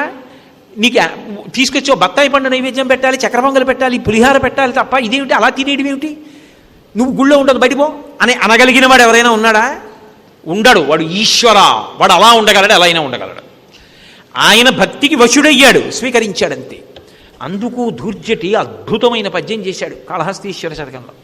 నీకున్మాంసము వాంఛయేని కరువా నీ చేత లేడుండగా జోకైనట్టి కుఠారముండ అనల జ్యోతుండ నీరుండగా పాకం బొప్ప ఘటించి చేతి పులుకన్ భక్షింపక బోయిచే చేకొంటెంగిలి మాంసమిట్లు తగునా శ్రీకాళహస్తీశ్వర. శంకరుడికి ఒక చేతిలో జింకుంటుంది లేడి, ఒక చేతిలో పరశువు గండ్రగొడ్డలుంటుంది, మూడవ కంట్లో అగ్నిహోత్రం ఉంటుంది, తల మీద గంగమ్మ ఉంది, చేతిలో బ్రహ్మకపాలం ఉంది. శంకర, తిన్నడు తెచ్చినటువంటి ఎంగిలి మాంసం ముక్క తినేశావా? పోనీ నీకేదో ఇవాళ మాంసం ఆహారం తిందామని అనిపించింది అనుకో, మరీ ఇంత అన్యాయంగా బోయేవాడు తెచ్చిన ఎంగిలి మాంసం ముక్కలు తినడం ఏమిటయా? మీ ఆవిడికి చెప్పి వండించుకోను కూడా వండించుకోక్కర్లా, వాసన వచ్చి పక్కింటి వాళ్ళకి తెలుస్తుందన్న బెంగ కూడా లేదు. ఇలా గొడ్డలుంది, ఇలా లేడుంది, ఇది తీసి ఇలా కొట్టి ఓ ముక్క తీసి బ్రహ్మకపాలంలో పడేసి గంగమ్మను అందులో పడేసి ఇలా మూడో కంటి మీద ఉడికించుకొని ఇలా నోట్లో పడేసుకోవచ్చు. కూర్చున్న చోట కూర్చుని తినచ్చు. నీకున్మాంసము వాంఛయేని కరువా నీ చేత లేడుండగా జోకైనట్టి కుఠారముండ అనల జ్యోతుండ నీరుండగా పాకం బొప్ప ఘటించి చేతి పునుకన్ భక్షింపక బోయిచే చేకొంటెంగిలి మాంసమిట్లు తగునా శ్రీకాళహస్తీశ్వర. ఆయన ఈశ్వర, దీనికి ఇలాగే చెయ్యాలని నియమమేం లేదు ఆయనకి. ఆయన తలుచుకున్నాడా ఏమైనా చేస్తాడు. ఆయన అనుగ్రహించలేదా, ఆయన ఆగ్రహించాడా ఏమైనా చేస్తాడు. ఒకప్పుడు ప్రతిజ్ఞ చేశాడు, నేను చక్రం పట్టనన్నాడు. కానీ భీష్మాచార్యులు వారు అర్జునుడిని కొట్టేస్తుంటే ప్రతిజ్ఞ అవతల బారేసి చక్రం పట్టుకుని భీష్మాచార్యుల వారి మీదకి వెళ్ళిపోయాడు. అంతటి భీష్ముడు పొంగిపోయి కుప్పించి ఎగసిన కుండలంబుల కాంతిక గణభాగం బెల్ల కప్పి కొనక ఉరికిన నోర్వకను దరంబులోనున్న జగముల వేగున జగతి కదుల చక్రంబు చేబట్టి చనుదెంచురయమున పైనున్న పచ్చని పటముజార నమ్మితి నాలావు నగుబాటు చేయకు మన్నింపుమని క్రీడి మరల దిగువ కరికి లంఘించు సింహంబు కరణి మెరసి నేడు భీష్ముని చంపుదు నిన్ను కాతో విడువు మర్జున ఎటంచు మధ్య శిఖవృష్టి తెరలి చనుదెంచు దేవుండు దిక్కు నాకు. ఈశ్వర, ఆయన భక్తికి వశుడైపోయాడంతే. గొంగళి పురుగులోంచి సీతాకోక చిలుకని తీసుకొస్తాడు. సీతాకోక చిలుక అంత అందంగా ఉంటుంది, ఆ బొచ్చు గొంగళి పురుగులోంచి అది రావడం ఏమిటి పరమాత్మ? సీతాకోక చిలుకను అలా ఎందుకు చేశారు అని అడగగలిగిన వాడు ఎవరైనా ఉన్నాడు ఆ లోకంలో? నేను ఏ కర్మ చేస్తే పాపం ఇచ్చావని అడగగలడా ఎవడైనా? నేనే పుణ్యం చేస్తే నాకు ఈ ఫలితం ఇచ్చావని అడగగలడా ఎవడైనా? వాడు ఇస్తే పుచ్చుకోవడం తప్ప నేనేం చేస్తే ఇది ఇచ్చావని అడగగలిగిన వాడు లోకమునందు లేడు. కాబట్టి అది ఈశ్వర శబ్దానికి అన్వయం. అటువంటి శబ్దము చేత పిలవబడుతున్నాడు. ఎవరికి ఈశ్వరుడు? ఒక్క మనుష్యులకు కాదు, జంతువులకు కాదు, తిర్యక్కులకు కాదు, సకల భువనములకు ఆయన ఈశ్వరుడు. ఎన్ని లోకాలున్నాయని మీరు చెప్తున్నారో అన్ని లోకములకు కూడా ఆయనే ప్రభువు, ఈశ్వరుడు.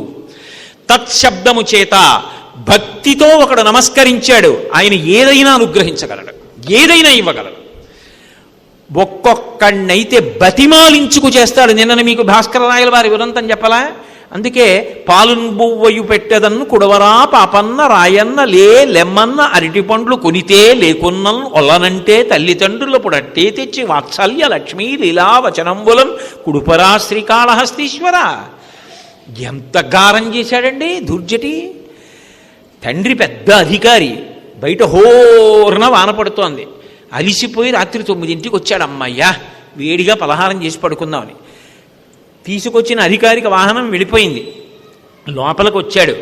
భార్య అంది, వీడు అన్నం తింటలేదండి, అరటిపండుతో పెరుగన్నం పెడితే కానీ తిన్నని మారాం చేస్తున్నాడు అంది. కొడుకు ఏం చేస్తాడు, ఒరే అలిసిపోయానురా, ఇంత రాత్రి వానలో అరటిపండు ఎక్కడొస్తుందిరా, నా మాట వినరా, పెరుగన్నం తినరా అన్నాడు. నాకు అరటిపండే కావాలని వారాన్ని చేశాడు. వాడు ఏం చేస్తాడు, కొడతాడా, ఉపవాసం పడుకోబెడతాడా, వాడిని వదిలి అన్నం తినగలడా? అలాగే చీకట్లో గొడుగేసుకుని గాలికి గొడుగెగిరిపోతున్నా వానలో తడిసి వెళ్ళి అరటిపండు తెచ్చి తిడితే ఏడుస్తూ అన్నం తిండేమోనని తీసుకొచ్చి బలవంతంగా ముద్దురాడి అన్నం తిన్న తర్వాత నా ప్రారంభాలు రాని అప్పుడు అన్నం తింటాడు. అలా తింటలా? అలా నీ పాపం చేస్తే నీకు చెప్పుకున్నాను తుడిచేయి, నిన్నెవరు కాదన్నారు? నేనేం చేశాను తుడిచేయమంటలేదు, నేనేం చేయలేను తుడిచేయమని అడుగుతున్నాను. ఏమీ చేయలేదని చెప్పుకుంటున్నాను. చెప్పుకున్నప్పుడు ఎందుకు తొడవు? శ్రీశైలేషు భజింతునో యభవు కాంచీనాలు సేవింతునో కాశీవల్లభు కల్వబోధన మహాకాళేషు సేవింతునో నా శీలం అణువైన మేరువణుచున్ రక్షింపవే నీ కృపా శ్రీ శృంగార విలాసహాసములచే శ్రీకాళహస్తీశ్వర. నేనేం చేయలేదు, కానీ నేనేం చేయలేదని చెప్పాను. వాడు చూడరా పాపం ఏమీ చేయలేదని చెప్పేశాడని చెప్పి ఆ కారణం చూపించి నన్ను అనుగ్రహించి నా పాపాలు తీసేసి నన్ను నీలో కలిపేసుకో ఎవరొద్దన్నారు. అలా ఎందుకు కలిపావని నిన్ను ఎవడన్నా అడుగుతాడా? ఎవడు అడిగేవాడు లేడు, ఈశ్వర. కాబట్టి అటువంటి ఈశ్వర శబ్దం ఆయన యొక్క తిరుగులేని సార్వభౌమాధికారాన్ని ప్రతిపాదిస్తుంది. అది ఒక లోకమునకు కాదు, సమస్త భువనములకు ఆయన అధీశుడు. అటువంటి వాడేమి ఇవ్వలేడు. లోకంలో ఎప్పుడైనా అన్నీ ఉన్నవాడు వాడు ఉన్నాడు అనుకోండి, వాడి దగ్గర పని ఉంటే వాడింటికి మనం వెళ్ళాలి తప్ప ఆయన రోజు పొద్దున్నే మా ఇంటికి వస్తారండి అని చెప్పడం సాధ్యమా? ఆయన రోజు మన ఇంటికి వస్తాడా? ఎందుకు వస్తాడు? పోనీ మా ఇంటికి వచ్చాడు అనుకోండి ఏదో కారణానికి, నా ఇంటి ఏదో ప్రేమతో మా ఇంటికి వచ్చాడు, మన అందరిళ్ళకి వస్తాడా? అంత ఐశ్వర్యవంతుడు ఒక్కనాటికి రాడు. కానీ ఇన్ని భువనములకు ఈశ్వరుడైన వాడు ప్రతిరోజు అందరికీ చక్కగా కనపడుతూనే ఉంటాడు. ఆయన్ని అడగవయా ఒక్క నమస్కారం పెట్టి, దాచుకునేవాడు గాడు. నమస్కారం పెట్టి వినయంతో అడిగితే ఏదైనా ఇవ్వగలిగిన వాడు, సంపద నుండి జ్ఞానం వరకు మోక్షం వరకు. అటువంటి వాడు ఎదురుగుండా కనపడుతుంటే అటువంటి మహానుభావుడు వచ్చాడనో నమస్కారం పెట్టద్దు. మా ఇంటికి జిల్లా కలెక్టర్ గారు వస్తున్నారన్నారు అనుకోండి, నేను పైన కూర్చుని మేడ మీద కలెక్టర్ గారు వస్తే పైకి రమ్మనండి అంటానా? కలెక్టర్ గారు వస్తున్నారంటే ఓ మర్యాద ఉండదు, కిందకి వెళ్ళి నిలబడతానా? ముఖ్యమంత్రి గారు వస్తున్నారు మా ఇంటికంటే వీధిలోకి వెళ్ళి రహదారి మీద నిలబడతానా? ఆయన రాగానే అయ్యా రండి రండి స్వాగతం అంటానా అననా? ఒక జిల్లా కలెక్టర్ గారు వస్తే అంత గౌరవం ఇచ్చావు, ముఖ్యమంత్రి గారు వస్తే అంత గౌరవం ఇచ్చావు. భువనములకు ఈశ్వరుడైన వాడు ప్రతిరోజు వస్తుంటే ఇలా అనరా అంటే కూడా అనంటే నా బోటిగాడిని ఏమనాలి? నమస్కరించరా, ఒక్క నమస్కారం చేయి అనుగ్రహిస్తాడు. పైగా కాంతి, ఆ కాంతితో అనుగ్రహించేటటువంటి విషయం ఏమిటంటే అద్భుతమైన, కేవలముగా ఏదో అనుగ్రహించడం కాదు, లోకంలో కాంతి కలిగినవి అన్నిటికీ పనికిరావు, ఒక్కొక్కటి ఒక్కొక్క దానికి పనికొస్తుంది. మీకు నేను ఒక ఉదాహరణ చూపించాలంటే, మహానుభావుడు ఆ మయూరకవి ప్రస్తావన చేసినట్లు బంగారానికి మంచి కాంతి ఉంటుంది, అందుకే సువర్ణం అని పేరు, మంచి కాంతి ఉంటుంది. కాబట్టి బంగారంతో మకరకుండలాలు చేయించుకున్నాను అనుకోండి, నేను ఎందుకు ఈశ్వరుడికి మకరకుండలాలు చేయించాను అనుకోండి, మకరకుండలాల యొక్క కాంతిలో ఆయన చెక్కిళ్ళు కాంతులీనుతాయి, ఆయన బుగ్గల్లోంచి కాంతులు వస్తుంటే ఆ బంగారు మకరకుండలముల యొక్క కాంతిలో మురిసిపోతాను. మహా అయితే మకరకుండలాలు ఏం చేస్తాయి? బుగ్గలన్నీ కాంతివంతంగా చూపిస్తాయి.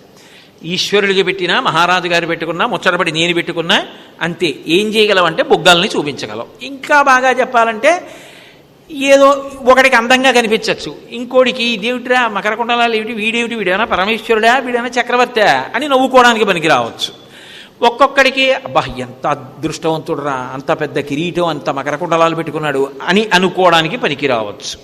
అగ్నిహోత్రుడు ఉన్నాడు అనుకోండి, ఆయన కాంతిని ఇస్తాడు, కానీ ఆయన కాంతిని ఇవ్వడానికి ఏ పదార్థాన్ని పట్టుకున్నాడో అది మాత్రం తర్వాత ఉండదు. ఇక ఓ కర్రను ఆశ్రయించి కాలుతున్నాడు అనుకోండి, కర్రంతా అయిపోయాక నిధనం అయిపోతాడు, కర్ర మాత్రం ఉండదు, బూది అయిపోతుంది. ఆయన ఇచ్చే కాంతి కొంత పరిమితిలో ఉంటుంది, ఒక వస్తువును ఆధారం చేసుకుంటుంది. ఆ వస్తువు మాత్రం ఇక తర్వాత నామరూపాలతో ఉండదు, దగ్ధమైపోతుంది.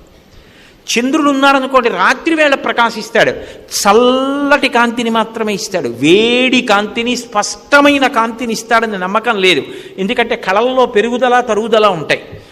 సూర్యుడు ఉన్నాడనుకోండి, ఆ కాంతి ఇంత పరిమితితో కూడుకున్నది అని చెప్పడానికి వీలు లేదు. చంద్రకాంతిని ముంచేస్తాడు, అగ్నికాంతిని ముంచేస్తాడు, బంగారు కాంతిని ముంచేస్తాడు. కేవలం ముంచేసే కాంతి కాదు, పాపములను తీసివేయగలిగినటువంటి చక్రవర్తిత్వంతో కూడుకున్న కాంతి. ఆ అనుగ్రహంలో పాపరాశి ధ్వంసమైపోతుంది. ఏది అది లేకపోతే ఈశ్వర శబ్దం అన్వయం అవ్వదు. బంగారమునకు ఈశ్వరత్వం ఉందా? చంద్రుడికి ఈశ్వరత్వం ఉందా? అగ్నికి ఈశ్వరత్వం ఉందా? ఒక్క సూర్యుడికి ఈశ్వరత్వం ఇచ్చారు. ఆ ఈశ్వరత్వం ఉన్నవాడు కాబట్టి, భువనేశ్వరుడు కాబట్టి, సకల భువనములకు అధిపతి కాబట్టి, ఆయన కాంతి చేత, ఆయన కరముల యొక్క స్పర్శ చేత, అంటే ఎవడు భక్తితో నిలబడ్డాడో వాడి కొన్ని కోట్ల జన్మల పాపములను కూడా ఇలా భుజాల్ని చేత్తో ముట్టుకుని తల మీద చెయ్యి పెట్టి భస్మం చేయగలడు. ఆ పాపరాశి భస్మమైపోతుంది. వాడికి జ్ఞానం ఇవ్వగలడు, మోక్షం ఇవ్వగలడు, ఏదైనా ఇవ్వగలడు. ఆయన అనుగ్రహం అలా ఉంటుంది. పోతన గారు భాగవతం చేస్తూ మాట అంటారు, ఏదో అమరేంద్రాదుల కొల్చు భంగిజలు లబ్జాక్షు సేవించగా విమల జ్ఞాన విరక్తి ముక్తి నొసగున్ వేయేల భూనాథ తత్కమలాధీశు కథా సుధారస నదీ కల్లోల మాలా పరిభ్రమమెవ్వానికినైన కర్ణయుగళీ పర్వంబు కాకుండునే అంటారు. విమల జ్ఞాన విరక్తి ముక్తి నొసగున్, ఆయన ఇవ్వలేనిది ఏమిటి? నేను నీ నమస్కారానికి ప్రీతి చెందాను, ఇంతే ఇస్తాను. ఒక నమస్కారానికి ఇంత, 5 నమస్కారాలకి ఇంత, పొంగలికి ఇంత, పాయసానికి ఇంత, ఆ లెక్కే ఉండదు. నీ గుండెల్లో భక్తి ప్రమాణం అంతే. నీ శక్తితో సంబంధం లేదు, నీ వినయంతో, నీ భక్తితో సంబంధం. ఆయన ఏదైనా ఇవ్వగలడు. ఇలా ఎందుకు ఇచ్చావు అని అడగడానికి వాడికి అధికారం లేదు. వాడు ఈశ్వర. వాడు ఒక లోకమునకు పరిమితుడు కాడు, సమస్త భువనములకు ఆయన అధీశుడు. కాబట్టి భువనేశ్వరం అంతటి మహాశక్తివంతుడైన వాడు, అంతటి అనుగ్రహ ప్రదాత, అటువంటి వివస్వన్, అటువంటి భాస్కర, అటువంటి భువనేశ్వర తెల్లవారేటప్పటికీ ఎర్రటి కాంతులీనుతూ వస్తున్నాడు. అందులో ఆ ఉదయించే సమయంలో, సాయంకాలం సమయంలో ఏమి అద్భుతం! అందుకే సూర్యోదయ సూర్యాస్తమయాల్ని వర్ణించినటువంటి కవి లేడు. ఎవరెవరికి ఏ భావనలు వచ్చాయో ఆ భావనలతో పొగిడారు. మయూర కవి అయితే ఓ మాట అన్నాడు, మహేంద్రుడు పర్వతముల యొక్క రెక్కలను తన వజ్రాయుధంతో కోసేసినప్పుడు కారినటువంటి నిత్తుటి ధారలు ఏమున్నాయో అవే సూర్యకిరణాలు పడినప్పుడు, బాలసూర్యకిరణాలు పడితే సూర్యోదయంలో ఎర్రటి కాంతులు పర్వతాల మీద పడితే ఇంద్రుడు రెక్కలు కోసినప్పుడు కారిపోతున్న నిత్తుటి ధారల్లా ఉన్నాయి. ఆ ఎర్రకాంతి అలా ఉంటుంది. ఒక శ్రీరామాయణంలో సూర్యాస్తమయాన్ని వర్ణిస్తూ మహానుభావుడు వాల్మీకి మహర్షి ఒక అద్భుతమైన ఉపమానం చెప్పారు. ఆయన అన్నారు, ఏదో ఆ కార్యాలయానికి వెడతాడు భర్త, కులకాంత అయినటువంటి పత్ని ఆయన తిరిగి వచ్చేస్తారు అని చెప్పి ఎంతో సంతోషంగా ఎదురు చూస్తుంటుంది. స్నానం చేసేసి చక్కగా మంగళప్రదంగా బొట్టు పెట్టుకుని, కాటుక పెట్టుకుని, కొప్పేసుకుని, పువ్వులు వేసుకుని, చీర కట్టుకుని ఆయన వచ్చేస్తారు 6 అవుతోంది వచ్చేస్తారని ఎదురు చూస్తుండగా భర్త రాని వచ్చాడు. ఏదో గంట మోగింది, ఆయన వచ్చారని తలుపు తీసింది. తలుపు తీయగానే ఆయన కనపడ్డాడు, రోజూ కనపడతాడు.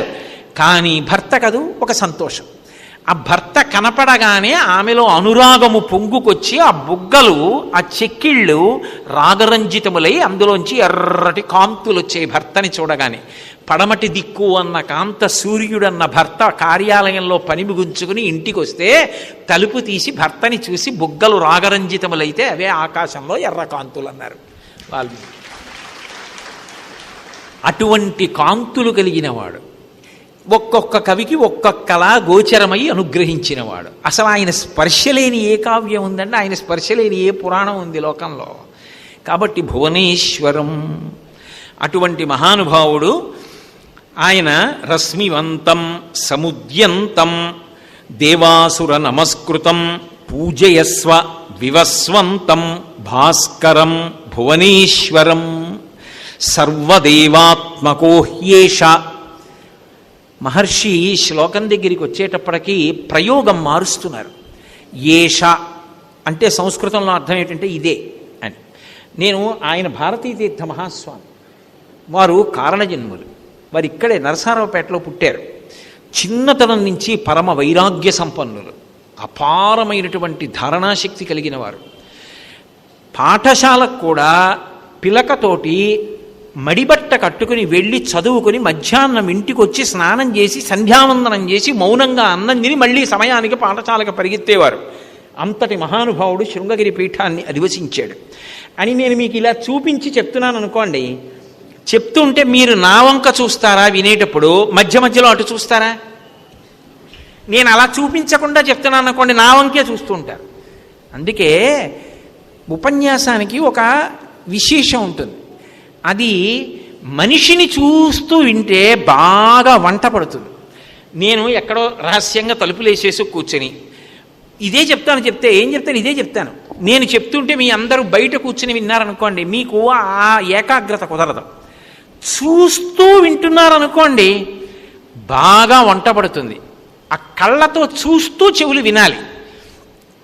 ఇప్పటి వరకు ఆదిత్య హృదయం యొక్క గొప్పతనాన్ని చెప్తున్నారు అగస్త్య మహర్షి.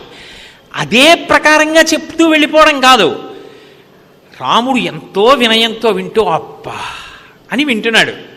ఒక్కసారి ఇలా తిరిగి అగస్త్య మహర్షి చూపించారు సూర్యభగవాను. ఏష అన్నారు ఆయనే. అంటే ఆకాశం వంక చూపిస్తున్నారు. అదిగో బింబం ఉందే, ఈ బింబమే రామ అని చెప్తున్నది దీని గురించి. అంటే ఇప్పుడు రాముడు ఒక్క గురువుగారి వంకే చూడ్డవు. గురువుగారి వంక ఆ నామం చెప్పగానే బింబం వంక, ఆయన వంక బింబం వంక. ఇది విన్నవాడు ఎవరున్నాడో వాడు బింబం చూడాలని తాపత్రయపడాలి సుమా. ఆ తాపత్రయం కలగలేదంటే వాని యందు సిద్ధి పొందలేదు. అది మహర్షి యొక్క ప్రయోగం. ఏష శబ్దాన్ని ప్రయోగిస్తారు అక్కడికి వచ్చేటప్పటికి. అందుకని ఏష అంటున్నారు ఈ బింబమే. అంటే ఇప్పుడు ఇవన్నీ విన్న తర్వాత మనందరిలో కూడా ఏ ఉత్సుకత పుట్టాలి, అది చూడాలని తాపత్రయం కలగాలి కదా. కాబట్టి ఏం చేయాలి, రేపు తెల్లవారక ముందు నిద్ర లేవాలి. నువ్వు లేచి అదిగో వస్తాడు వస్తాడు వస్తాడు వస్తాడని ఇవి జ్ఞాపకానికి వచ్చి అబ్బా చూడాలి, ఆ దీపం చూడాలి, ఆ గాలి తగిలిన ఆరని దీపం చూడాలి అనిపించి అది వస్తూ ఉంటే, ఎర్రటి కాంతులు వస్తూ ఉంటే ఉత్ అంటారు. తల పైకెత్తి పైకెత్తి ఎంతో ఉత్సాహంగా అలా చూడాలి. అబ్బా ఎర్రగా, అబ్బా రంగు మారుతున్నాడు, నారింజ రంగు, అబ్బా దుర్నిరీక్షుడు, ఏమి మహానుభావుడని అన్నీ గుర్తొచ్చి మనస్ఫూర్తిగా ఒక్క నమస్కారం చేసి మేడమించి కిందకి దిగాలి. ఆ ఏష, ఆ చూడాలన్న కుతూహలం శిష్యుల్లో కనపడితే అప్పుడు చూపిస్తాడు గురువు. అది ఉందా రాముడికి? చూస్తున్నాడు అగస్త్యుడు. యుద్ధం మధ్యలో ఉన్నాను కదా, గురువుగారు ఏదో చెప్తున్నారని ఏ అస్త్రం వేస్తే బాగుంటుందంటావు అని ఆలోచించట్లేదు. దీని మీదే దృష్టి పెట్టి యుద్ధాన్ని మరిచిపోయాడు. మరిచిపోయి అబ్బా అటువంటి బింబాన్ని చూడాలి, నమస్కరించాలి. రోజు చూడలేదా? రోజూ చూస్తున్నాడు, ఇన్నేళ్ల నుంచి చూస్తున్నాడు. చూడని బింబం కాదు, కానీ ఇది విన్న తర్వాత ఏదో కొత్త బింబంలా అనిపిస్తోంది, అది ఏదో చూడాలనిపిస్తోంది. అలా చూడాలనిపించేలా చెప్పడం అగస్త్యుడి గొప్పతనం. అందుకని గురువు యొక్క వాక్కు తగలని విద్య రాణించదు అనడానికి కారణం అది. అందుకని మంత్రం అయింది, గురుస్పర్శ చేత రాణిస్తోంది కాబట్టి. అందుకని ఏష చూపించి మాట్లాడుతున్నాడు ఇంకిక్కడి నుంచి అగస్త్యుడు. మీరు కూడా ఆ భావనతో వినాలి. ఆ భావనతో వినాలంటే ఒకసారి మీరు ఉదయబింబాన్ని చూడాలి. చూస్తే కదా స్మరణ. అసలు చూడండి స్మరణకు ఎలా వస్తుంది? చూడాలి. ఒక్కసారి చూసి రోజు అలా నించోక్కర్లేదు, దాన్ని భావన చెయ్యాలి. అంటే ఈ శ్లోకం దగ్గర నుంచి ఇక ఏది చెప్తూ ఉంటారో అది చెప్తున్నప్పుడు అది మీకు కనపడుతుండాలి. అలా ఉంటుంది ఇలా ఉంటుందని చెప్పవలసిన అవసరం ఉండకూడదు ఇంకా. కాబట్టి ఆయన అంటున్నారు సర్వదేవాత్మకో హేష. ఓ రామ, ఏషా ఈ సూర్యబింబం ఉందే ఇది సర్వదేవాత్మకో, అన్ని దేవతలు ఇందులో ఉన్నారు. సాధారణంగా లోకంలో ఒక విశేషం ఉంటుంది. ఒక్కొక్క ప్రయోజనాన్ని అపేక్షించినటువంటి వాడు ఒక్కొక్క దేవతా స్వరూపాన్ని ఉపాసన చేస్తారు. అది లోకంలో ప్రసిద్ధి. ఇప్పుడు నాకేదో ఒక ప్రత్యేకమైన కామిత ఉందనుకోండి, నాకు ఒక ప్రయోజనం కావాలి. ఆ ప్రయోజనం కావాలి అంటే వాళ్ళని ఆశ్రయిస్తూ ఉంటారు. దాంపత్యంలో అన్యోన్యత కావాలనుకోండి, భార్యాభర్తలు అన్ని చిన్న చిన్న విషయాలకు ఎందుకో కీచులు ఆడుకుంటారు. ఇద్దరికీ మళ్ళీ ప్రేమే మనసులో. ఆయన కోపం వచ్చి వెళ్ళిపోయిన తర్వాత ఆవిడ బాధపడుతుంది. అనవసరంగా బాధ పెట్టాడని ఆయన బాధపడతాడు. వాళ్ళిద్దరూ విడివిడి ఉండరు, పెద్దవాళ్ళకి నేరం చెప్పరు, కానీ ఇద్దరు సంతోషంగా మాట్లాడుకోరు. ఎప్పుడు ఎతింటే పితింటారు. ఇది పోయి ఇద్దరు మనసులో ఉన్నది నడవడి యందు కూడా ప్రస్ఫుటం అవ్వాలి అంటే, ఆ అన్యోన్యత సిద్ధించాలి అంటే అంబికని ఉపాసన చేయాలి. అమ్మవారిని ఉపాసన చేయమని శాస్త్రం భాగవతంలో చెప్పిన విషయం చెప్తున్నాను నేను. అమ్మవారిని ఉపాసన చేసినట్టయితే అటువంటి వాళ్ళకి దాంపత్యమునందు అన్యోన్యతా సిద్ధి కలుగుతుంది. ఒక్కొక్క ప్రత్యేక ప్రయోజనం కోసం ఒక్కొక్క దేవతని ఉపాసన చేస్తారు. అసలు అలా అవసరం లేకుండా ఏ ఒక్కడికి నమస్కరించినంత మాత్రము చేత సమస్త దేవతా మండలికి నమస్కారం చేసినట్టు అవుతుందో అది ఇదే రామ ఏష. ఇది సర్వదేవాత్మకోహేష. ఇది సర్వదేవాత్మకము. సమస్త దేవతలు తమ గుణముల చేత దీని యందు పర్యవసిస్తారు. దీని విభూతి బయటికి వచ్చి రాశీభూతమైతే ఒక దేవతాస్వరూపంగా నిలబడతాడు. కానీ యథార్థమునకు గుణము దీని నుంచి ప్రసరించి బయటికి ఎడుతాడు. అంటే మీకు ఒక ఉదాహరణ చెప్పాలనుకోండి, మీకు తేలిగ్గా అర్థం అవడానికి చెప్తున్నాను. లోకంలో ఒక మాట వాడుతూ ఉంటారు, everything is carried in the name of the governor of Andhra Pradesh. ఏదైనా సరే ఎవరు ఎక్కడ ఎవరు పని చేయనివ్వండి, తాలూకా ఆఫీసులో గుమాస్తా చేసిన దాని దగ్గర నుంచి ముఖ్యమంత్రి గారు చేసిన సంతకం వరకు ఎవరు ఎక్కడ ఏది చేసినా చేసినదంతా గవర్నర్ గారు చేసినట్టే. రాజ్యాంగం ప్రకారం ఆయన రాష్ట్రాధినేత. Everything is carried in the name of the governor of Andhra Pradesh, everything is carried in the name of the president of India. ఆయన భారత రాష్ట్రపతి, దేశమునకంతటికీ అధ్యక్షంలో ఉంటారు. ఎవరు ఏం చేసినా కేంద్ర ప్రభుత్వంలో అది వారు చేసినట్టు. ఆయన ఏం చేశారు, ఓ ప్రధానమంత్రి నువ్వు పరిపాలన చేయి అని ప్రధానమంత్రిని పెట్టారు. ప్రధానమంత్రి ఏం చేశాడు, ఏమో విమానాల విషయం నువ్వు చూడు, దేశంలో ఆంతరంగిక భద్రత నువ్వు చూడు, దేశ రక్షణ నువ్వు చూడు, ఆర్థిక శాఖ నువ్వు చూడు, ఏదో ఓడరేవులు నువ్వు చూడు. ఇలా ఒక్కొక్క విభాగం చేసి ఒక్కొక్క విభాగానికి ఒక్కొక్క మంత్రిని ఉంచాడు. ఆ మంత్రి ఏం చేశారు, చాలా భారమైనటువంటి విషయం కాబట్టి నా కింద ఉండడానికి ఇంకొక మంత్రి కావాలి, ఆయన వేరొక ఉపమంత్రిని తీసుకున్నాడు. ఆ ఉపమంత్రి ఏం చేశాడు, ఓ పెద్ద డైరెక్టర్ని పెట్టాడు, ఆయన ఓ కమిషనర్ని పెట్టాడు. ఆ commissioner assistant commissioner, deputy commissioner, ఏదో office head office, branch office, దానికి అధిపతులు. కిందకు వచ్చేటప్పటికి ఎల్డీసీ, ఆయన కింద ఫైల్ తెచ్చి పెట్టడానికి ఓ సేవకుడు, ఆఫీస్ తుడవడానికి ఒక వ్యక్తి. వీళ్ళందరికీ అధికారం ఎక్కడి నుంచి కిందకు వచ్చింది, ఆ పై నుంచి కిందకు వచ్చింది. మళ్ళీ వీళ్ళందరూ చెప్పేవన్నీ జవాబుదారీతనం ఎవరికెడుతుంది, పైకి ఆయనకి జవాబుదారీ వీళ్ళందరూ. ఆ పైవాడు ఏదో ప్రశ్న అడిగాడు, రాష్ట్రపతి ప్రధానమంత్రిని అడిగారు, ప్రధానమంత్రి ఆ మంత్రిని అడిగాడు, మంత్రి ఉపమంత్రిని అడిగాడు, ఉపమంత్రి శాఖాధిపతిని అడిగాడు, శాఖాధిపతి కింద వాళ్ళని అడిగాడు, కింద వాళ్ళు దేశమంతటా అడిగారు. అన్ని కార్యాలయాల వాళ్ళు సమాచారాన్ని చేకూర్చానికి పంపించారు. మళ్ళీ కింద నుంచి పైకెక్కుతూ ఉపమంత్రి నుంచి మంత్రికి, మంత్రి నుంచి ప్రధానమంత్రికి, ప్రధానమంత్రి నుంచి రాష్ట్రపతికి వెళ్ళింది.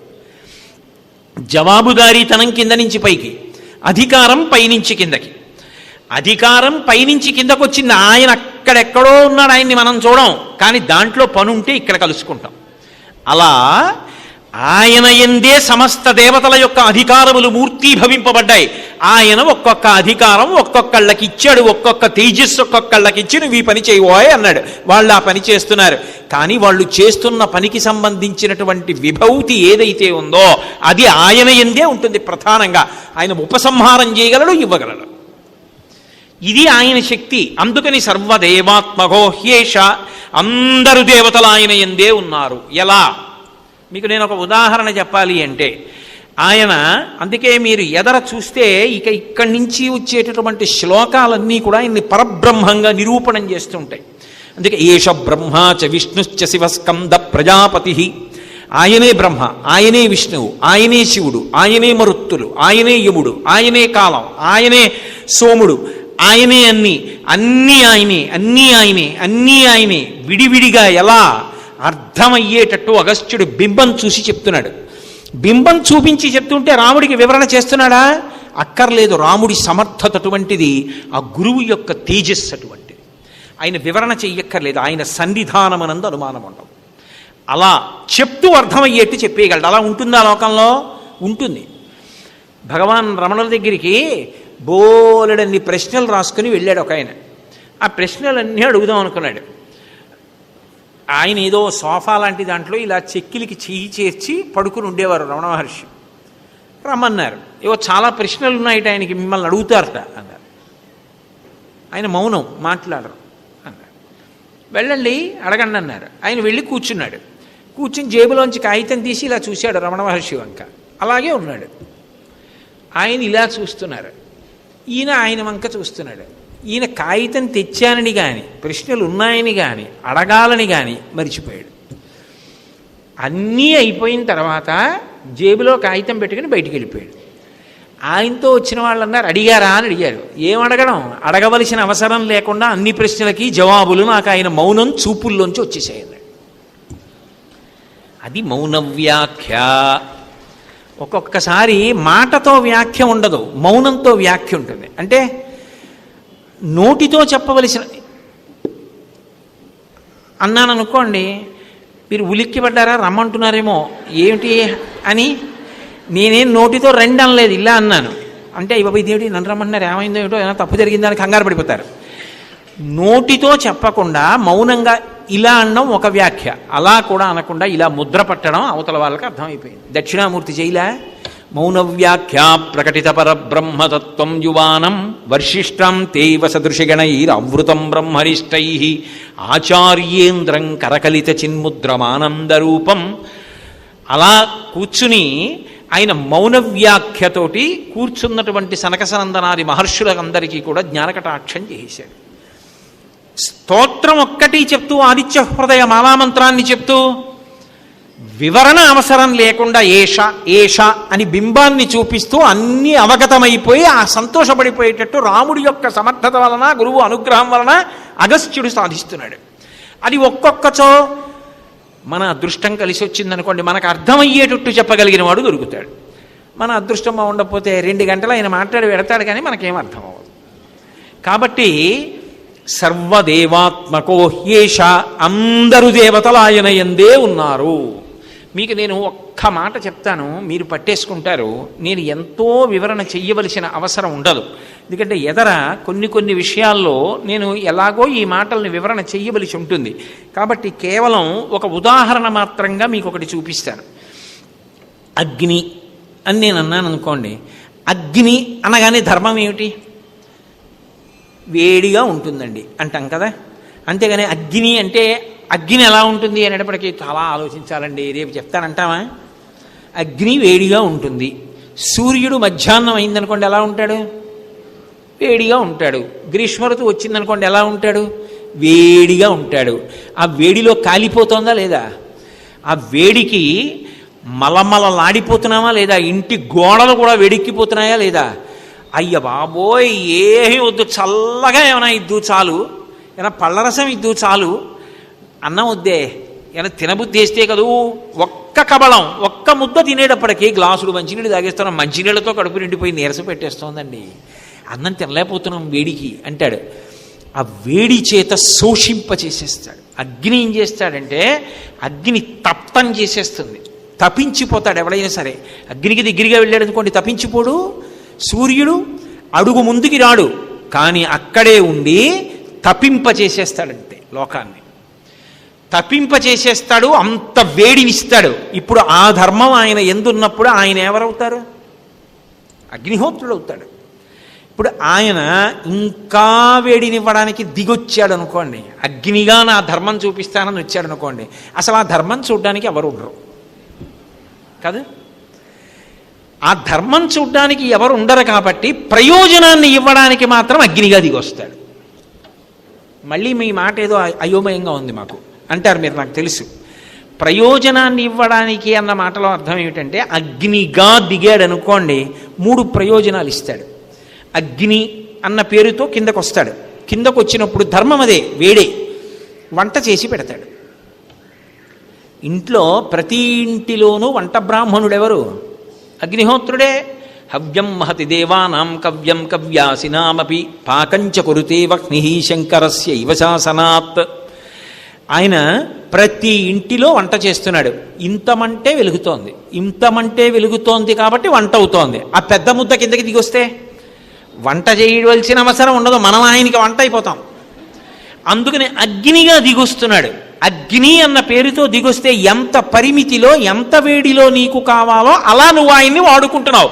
అంటే ఆయన నీకు వశపడి నీకు ప్రయోజనాన్ని కల్పిస్తున్నాడు. ఇది ఆయన అనుగ్రహం తప్పసలు. ఇన్ని పొయ్యల్లో వేడి ఆయన వేడి అంతకన్నా పెద్ద వేడి. నేనే వస్తున్నానని వచ్చాడో ఇక మనం నిలబడలేం. ఇప్పుడు అలా వంట పొయ్యిలోకి వచ్చాడు కాబట్టి వంట అవుతోంది. ఆయన ఒక హోమకుండంలో అగ్నిగా ప్రజ్వరిల్లుతున్నాడు కాబట్టి హవిస్సిస్తున్నాం, దేవతలకు ఎడుతోంది. ఆయన కవ్యం, పితృదేవతలకి పిండాన్ని పట్టుకెడుతున్నాడు కాబట్టి పితృదేవతలకు అన్నం అందుతోంది. ఇప్పుడు నాకు ఒక్కటి చెప్పండి, ఆయన అగ్నిగా ఉంటే ఎంతమంది బతుకుతున్నారు? ఆయన అగ్నిగా ఉన్నాడు కనుక మనం అందరికీ అన్నం దొరుకుతోంది. ఆయన అగ్నిగా ఉన్నాడు కనుక దేవతలకి అన్నం దొరుకుతోంది. ఆయన అగ్నిగా ఉన్నాడు కనుక పితృదేవతలకి అన్నం దొరుకుతోంది. ఆయన అగ్నిగా నేను దిగిరాని ఇలాగే ఉంటాను వేడిగా అన్నాడు అనుకోండి, మనందరం ఏమైపోతాం అసలు? ఇప్పుడు ఆయన స్థితికర్త అయి మనని నిలబెట్టడం కాదు, ఇప్పుడు ఆయన ఏం చేస్తున్నాడు? మనని, పితృదేవతాలోకాన్ని, దేవతాలోకాన్ని, మిగిలిన ప్రాణిజాతాన్ని ఆయనే నిలబెడుతున్నాడు. ఆయనే నిలబెట్టి ప్రతివాణ్ణి యజమానిని చేస్తున్నాడు. యజమాని ఏం చేస్తాడు? అతిథిని సత్కరిస్తాడు. ఇప్పుడు యజమాని అని ఎవరికి వర్తిస్తుందండి? ఎవరు అతిథిని పోషిస్తున్నాడో వాడు యజమాని కదూ. అతిథి వండుకోవడానికి అన్నీ ఉండి వచ్చినవాడు కాడు, యజమాని అన్నీ ఉన్నవాడు. అన్నీ ఉన్నవాడు కాబట్టి వచ్చిన వాడికి ఏం చేస్తున్నాడు? నువ్వు తినవోయ్, తినకపోతే పడిపోతుంది కదా శరీరం, అందుకని తిను అని అన్నం పెడుతున్నాడు. ఇప్పుడు ఆయన అన్నం పెట్టడానికి కారణం ఏంటి? పదార్థము అగ్ని ఆయన వశమై ఉన్నాయి. అతిథికి వచ్చిన వాడికి పెట్టాడు. ఆ వచ్చినటువంటి అతిథి యొక్క భక్తిని బట్టి ఆయన కాదు, ఆయనతో పాటు 21 తరాలు తరించిపోతాయి ఒక్కొక్క మహానుభావుడు వస్తే. ఊరకరారు మహాత్ములు ఆ రథముల ఇండ్ల కొడకు వచ్చుటలెల్లన్ కారణము మంగళములకు మీరొచ్చుట శుభము మాకు నిజము మహాత్మ అంటాడు నందుడు గర్గుడు వస్తే. అందుకే పూర్వం వీధిలో అరుగులు కట్టేవారు. ఇప్పుడు అరుగులే లేవనుకోండి, ఎక్కడ అది వేరే విషయం. ఇప్పుడు నేను దాని గురించి ఎందుకు మాట్లాడాలి? ఇప్పటికీ మా తూర్పుగోదావరి జిల్లాలో అప్పుడప్పుడు మేము దాక్షారామం మొదలైన క్షేత్రాలకి పాదయాత్ర చేస్తుండేవాళ్ళం. ఆ దక్షారామం పాదయాత్ర వెడుతుంటే ఓసారి ఓ పెద్ద అరుగుల ఇల్లుటి కనపడింది. అందరం మార్గాయాసంలో ఉన్నాం, కాళ్ళు నిప్పెడుతున్నాయి, అందరం అరుగులెక్కి కూర్చున్నాం. ఆ ఇంటి యజమాని వచ్చి తలుపు తీశాడు. ఎవరు మీరు అందరూ అన్నాడు. అయ్యి బాబా ఇదేంటి అరుగులెక్కి ఇలా కూర్చున్నారంటారేమో అని దిగిపోయాం. ఏమి లేదండి, మేము అందరం కాకినాడలో ఉంటాం, ఏదో దక్షారామం పెడుతున్నామండి పాదయాత్రగా, కాళ్ళు బడలిపోయాయని అరుగులు కనపడితే కూర్చున్నామండి అన్నాడు. ఆయన అన్నాడు మీరు ఇలాగే కూర్చోండి అన్నాడు. ఏమన్నాం అంటే, మీరు క్షేత్ర దర్శనానికి కాలినడకన వెడుతున్నారు, మీరందరూ వచ్చి కూర్చోవడం నా అదృష్టం కాదు, లోపలికి వెళ్ళి పానకం తెస్తాను తాగిడిదురుగాను అన్నాడు. నిజంగా తీసుకొచ్చి పానకం ఇచ్చాడు. ఇక్కడే ఉన్నారుగా గోపాలకృష్ణ గారు, అందరికీ పానకం మజ్జిగ అవి ఇచ్చాడు. ఓ అరుగుంది కాబట్టి బాటసారులు విశ్రాంతి తీసుకోవడానికి అవకాశం ఏర్పడింది. యాజమాన్యం ఇచ్చి కాపాడతాడు. ఇవన్నీ సూర్యనారాయణమూర్తి యొక్క అనుగ్రహం. ఆయన అగ్ని అయినా ఆయన అలాగే ఉండిపోయాడు అనుకోండి, మనకి ఉద్ధరణ ఎలా? నాకు చెప్పండి. మనకే అన్నం లేదు, దేవతలకు అన్నం లేదు, పితృదేవతలకు అన్నం లేదు. మనకే లేనప్పుడు అతిథికి ఎక్కడది? అతిథికి అన్నం లేదు, ధర్మచక్రం తిరగదు. ఇవన్నీ ఒకెత్తు. మన మీద ఆధారపడిన మిగిలిన ప్రాణులు, భూతయజ్ఞం లేదు అంటే వచ్చినటువంటి ఏ భూతానికి అన్నం ఎలా పెడతారో? కాకి అన్నం పెడతారా? ఓ పిచ్చుకి అన్నం పెడతారా? దేనికి పెట్టడం కుదరదు. అగ్ని లేనప్పుడు ఇవేవీ లేవు. మనం ఆయనే అగ్నిగా దిగుచ్చేస్తే లోకములు ఉండవు. అందుకని ఒక అంశని అందరూ భరించడానికి వీలుగా కిందకి దిగొచ్చి ఎంత తేజస్సు అవసరమో అంత తేజస్సుతోటే మీరు వాడుకుని తరించండిరా అని మనకిచ్చి ధర్మచక్రాన్ని తిప్పాడు. ఇది ధర్మచక్రం అంటారంటే, నేను యజ్ఞం చెయ్యాలి, హవిస్సు ఇవ్వాలి, దేవతలు పుచ్చుకోవాలి, దేవతలు సంతోషించాలి, వర్షం కురిపించాలి, వర్షం కురుస్తుంది, పంటలు పండుతాయి, పంటలు వస్తాయి, నేను మళ్ళీ ఐశ్వర్యం పొందాను, మళ్ళీ యజ్ఞం చెయ్యాలి, మళ్ళీ హవిస్సు దేవతలు గడుతుంది, మళ్ళీ దేవతలు సంతోషించారు, మళ్ళీ వర్షం కురిపించారు, మళ్ళీ పంట పండాలి. కాబట్టి మకము చేయ వజ్రి వది సంతసించును, వజ్రి సంతసింప వాన కురియు, వాన కురిసి గసవు వసుమతిపై పెరగు, గసవు మేసి ధేను కణము బ్రతుకు. ఈ చక్రం తిరుగుతూ ఉంటుంది, ధర్మచక్రం తిరుగుతూ ఉంటుంది, అభ్యున్నతి చక్రం తిరుగుతూ ఉంటుంది. ఇది తిరగడానికి కిందకొచ్చాడు అగ్ని రూపంలో, అంతే తప్ప అగ్ని వేరు సూర్యుడు వేరు కాడు. ఈ అగ్నే ఆయన. అందుకే దగ్గరికి వెళ్ళగలవా? ఆయన సమీపానికి వెళ్ళడం కుదురుతుందా? వెళ్ళలేవు. ఆయన ఎందేమీ సమర్పించలేవు. కానీ మన అనుగ్రహం కోసం కిందకొచ్చి అగ్ని రూపంలో దాహక శక్తినిచ్చాడు, పావక శక్తినిచ్చాడు. పావక శక్తి అంటే అపారమైనటువంటి పవిత్రం చెయ్యగలిగినటువంటి స్థితి. అగ్ని దేన్నైనా ముట్టుకుందనుకోండి పవిత్రమైపోతుంది. ఒక శవం ఉందనుకోండి, ఆ శవాన్ని ఎవరైనా ముట్టుకున్నారనుకోండి వాళ్ళకి కొంత మైల కలుగుతుంది. అదే అగ్ని ముట్టుకున్నాడు అనుకోండి, ఆయన ముట్టుకున్నాడు కనుక ఆ శరీరం కూడా పవిత్రమైపోయింది. ఇంకక్కడతోటి ఆ శరీరం దగ్ధమైపోయి ఆ లోపల ఉన్న జీవుడు విడుదలైపోయి కొత్త శరీరాన్ని పొందడానికి అర్హత సంపాదించుకుంటాడు. కాబట్టి అగ్ని దేన్నైనా సరే పవిత్రం చేస్తున్నాడా లేదా? అందుకే అన్నిటిలోకి స్నానాలలో ఒక స్నానం ఏమిటంటే అగ్ని స్నానం. అగ్నిలో స్నానం చేస్తారు. అగ్నిలో స్నానం అంటే అగ్నిహోత్రంలో దూకేమని కాదు దాని అర్థం. పదార్థం ఏదీ లేదనుకోండి, స్నానం చేయవలసి వచ్చింది, ఏదో అనుమానం వచ్చింది, నా శౌచానికి దోషం వచ్చిందేమో అని అనుమానం వచ్చింది, సమయం అయిపోతోంది ప్రవచనానికి వెళ్ళిపోవాలి, కించిత్ అనుమానం వచ్చింది, నా శౌచం దెబ్బతిందేమో, నేను ఇప్పుడు ఇటువంటి వాటి మీద వెళ్ళి చెప్పచ్చా? ఎలా స్నానం చేయాలి? మళ్ళీ వెళ్ళి స్నానం చేసి మళ్ళీ వచ్చి ఎలా కుదురుతుంది అంటే అగ్ని స్నానం చేస్తారు. అగ్ని స్నానం అంటే భస్మ విభూతి తీసుకుని చల్లుకుంటారు, అంతే, స్నానం చేసేసినట్టే. అంటే స్నానం మానేసి విభూతి చల్లుకోకూడదు. స్నానం చేయడానికి సమయం లేకపోతే విభూతి చల్లుకోమని నా ఉద్దేశ్యం. అది శాస్త్రం యొక్క హృదయం. అప్పుడు అగ్ని స్నానం పునీతుడిని చేసిందా లేదా? పవిత్రం చేసిందా లేదా? అగ్ని పవిత్రం చేస్తుంది, బ్రతికుండగా స్నాన రూపంలో పవిత్రం చేస్తుంది. రెండు, అగ్ని స్పర్శ వలన శుభం ఉంటుంది, మంగళత్వం ఉంటుంది. అగ్ని స్పర్శ లేదనుకోండి మంగళత్వం ఉండదు. ఇంకా శరీరంలో వేడి తగ్గిపోతుంది అనుకోండి, ఒళ్ళు చల్లబడిపోతుంది అనుకోండి, గబగబా అంబులెన్స్ ఎక్కించేసి భయంకరమైన కోతలు కూస్తూ తీసుకెళ్ళిపోతారు. తప్పించి వేడి చల్లారిపోతుంటే ఇంకా ఉంచరుగా. అరికాళ్ళు రుద్దేస్తున్నారంటే దాని అర్థం ఏంటి? తేడా వచ్చేసిందని. ఎవడూ రుద్దవలసిన అవసరం లేకుండా లోపల వేడి ఉందనుకోండి, మంగళం బాగున్నారా అండి అని అడుగుతారు. అలా లేకుండా చల్లగా ఉన్నాడు అనుకోండి, తేడా వచ్చేసిందని గుర్తు. బయట ఎంత చల్లగా ఉండనివ్వండి, హేమంత ఋతువులో కూడా లోపల వేడిని అలాగే ఉంచుతాడు అగ్ని అయి. అది సూర్యుడు చేస్తున్న ఉపకారం. ఆ వేడి అలా ఉండకుండా తగ్గిపోయిందనుకోండి, జీవులు పడిపోతాయి. ఎంత చమత్కారంగా వేడి ఉంచుతున్నాడు ఆయన.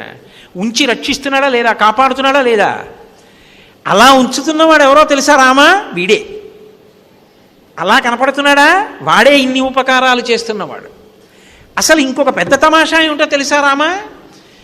ఆయన ఆ వేడి రూపంలో ఉండి ఒక్క డిగ్రీ పెరగకుండా, ఒక్క డిగ్రీ తగ్గకుండా నియంత్రణ చేస్తూ ఉంటాడు లోపల.